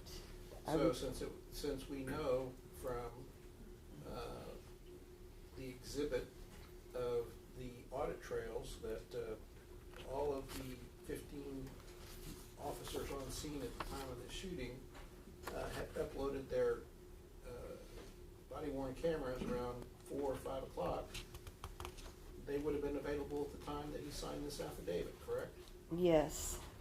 And clearly he did not look at all of those 15 videos, did he? No, he couldn't have. So is that an untruthful statement in your view? It's definitely misleading. All right, and so if he didn't review all of the digital evidence, would he have known what the totality of circumstances were? No, he could not have known. And is knowing what the totality of circumstances vital to the issue of justification? Yes. Cross the witness. When a detective presents, what? Oh, sorry, 2 seconds. No questions. How can I go, Judge? When a detective presents an affidavit to a magistrate, does the magistrate have any more than the document to review? No. Does the magistrate have the evidence that he or she can look through when they're double checking, quote unquote, the document? No. Have you heard of the term four corners of the document? Yes. And all they have are the four corners of this document when presented to a magistrate. Is that accurate? Yes. I want to direct your attention to page 2 of the affidavit that the government had talked to you about. In the middle of the paragraph, the sentence they didn't want me to ask you about, starting with as. So does that as victim 1? You see that sentence in the middle? May I push the witness yet? Yes. Oh, there we go.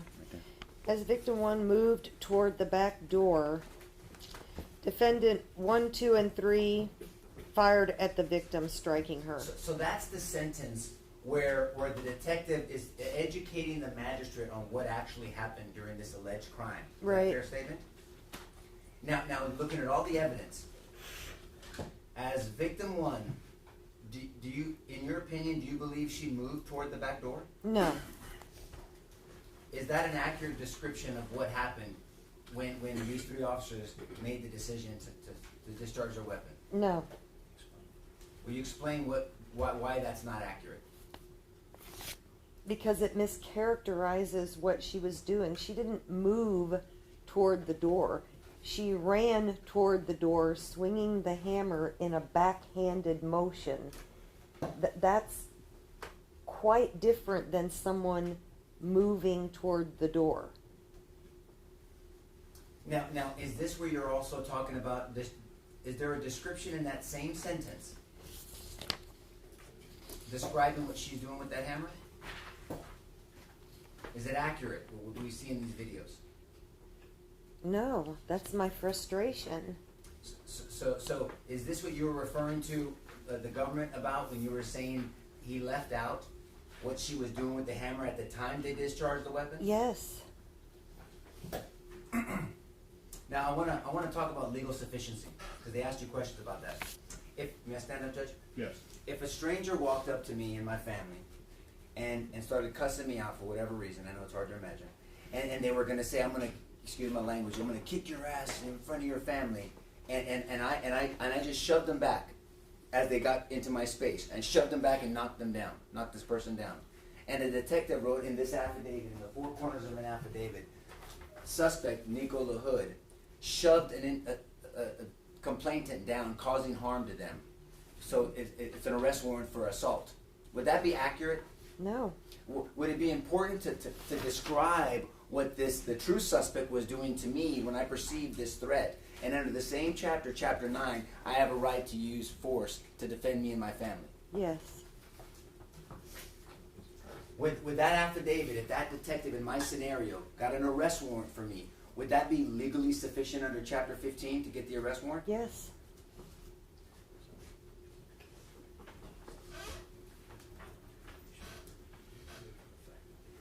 Now also, when in that same sentence, can you read it again? As victim 1? As victim 1 moved toward the back door, defendant 1, defendant 2, and defendant 3 fired at victim, striking her. Let's focus on the word striking. Did defendant 1, defendant 2, and defendant 3 strike Melissa Perez? No. So, and did he know? I mean, how many wounds, and I'm not trying to be insensitive about this, so please hear my heart. How many wounds were in Miss Perez? 2. And did Detective Soto know that when he filled out this affidavit? I don't know, because there were 4 or 5 places in his paperwork that he described her wounds, and he never got them right anywhere. There was always this bizarre mixture. In one place she was shot in her abdomen, in another place she had a graze wound to her forehead, then she had a shot in her chest and her abdomen. In one place he said she was shot in her back.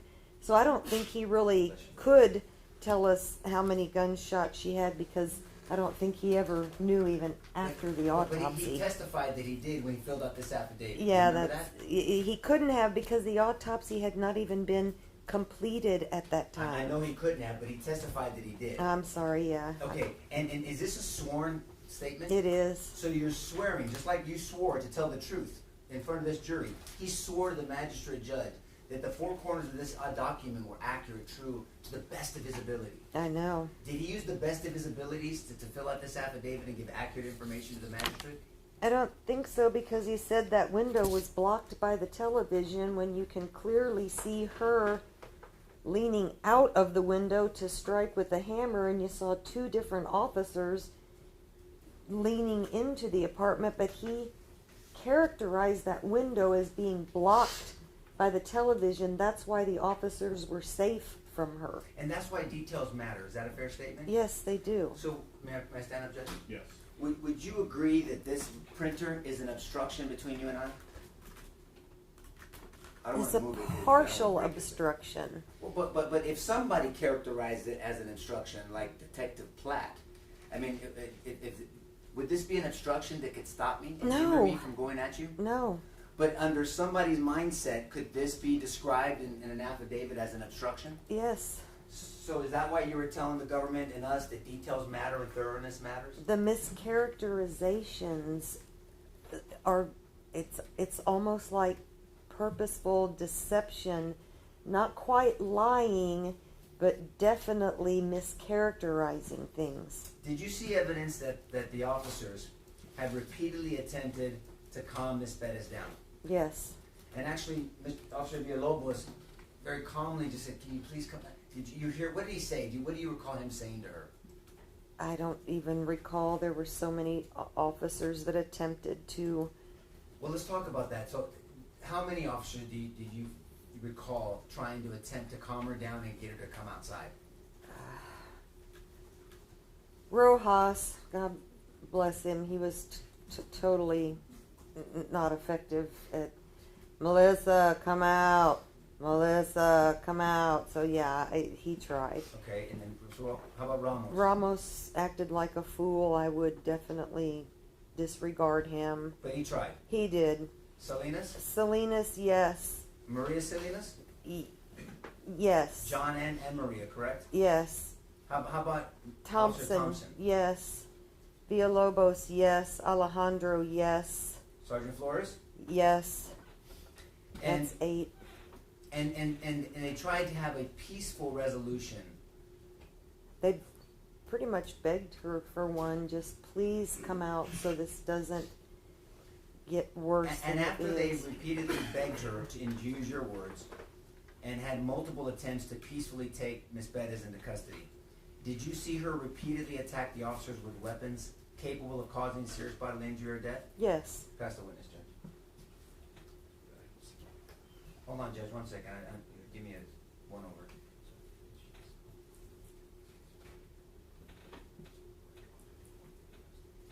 In your opinion, did she sound more like a schizophrenic individual going through a mental health episode, or someone who was intoxicated who didn't want to be arrested?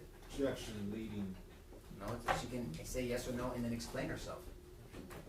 It's not Yeah, leading. he's on direct. I'll rule the leading. Go ahead. If I had to evaluate her, and all of the officers are trained in crisis response, if I had to evaluate her behavior in her apartment, I would say I felt more she was under the influence of an intoxicant. However, when she was talking to the firemen and Officer Rojas first showed up, I would say she was clearly having some kind of mental health And understanding that crisis. dichotomy, that split Yes. scenes, that Sergeant Flores, Officer Alejandro, and Officer Villalobos, they were not privy to the Captain or Lieutenant Hudson's conversation with Rojas initially. Yeah, they had no idea that there was even a mental health faction involved in the call. All they saw was her behavior in the apartment. And you felt that behavior was more of an intoxicated person that was trying to resist arrest with force. Yeah, that's the way I would have interpreted her behavior. That's the witness, Judge.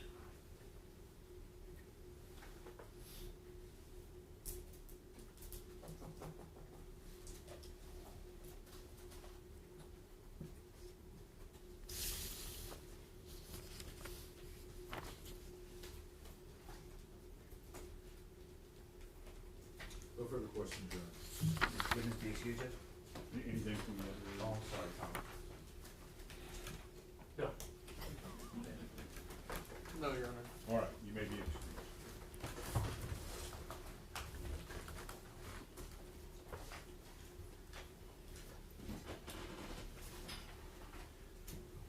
Before we call the next witness, may we approach?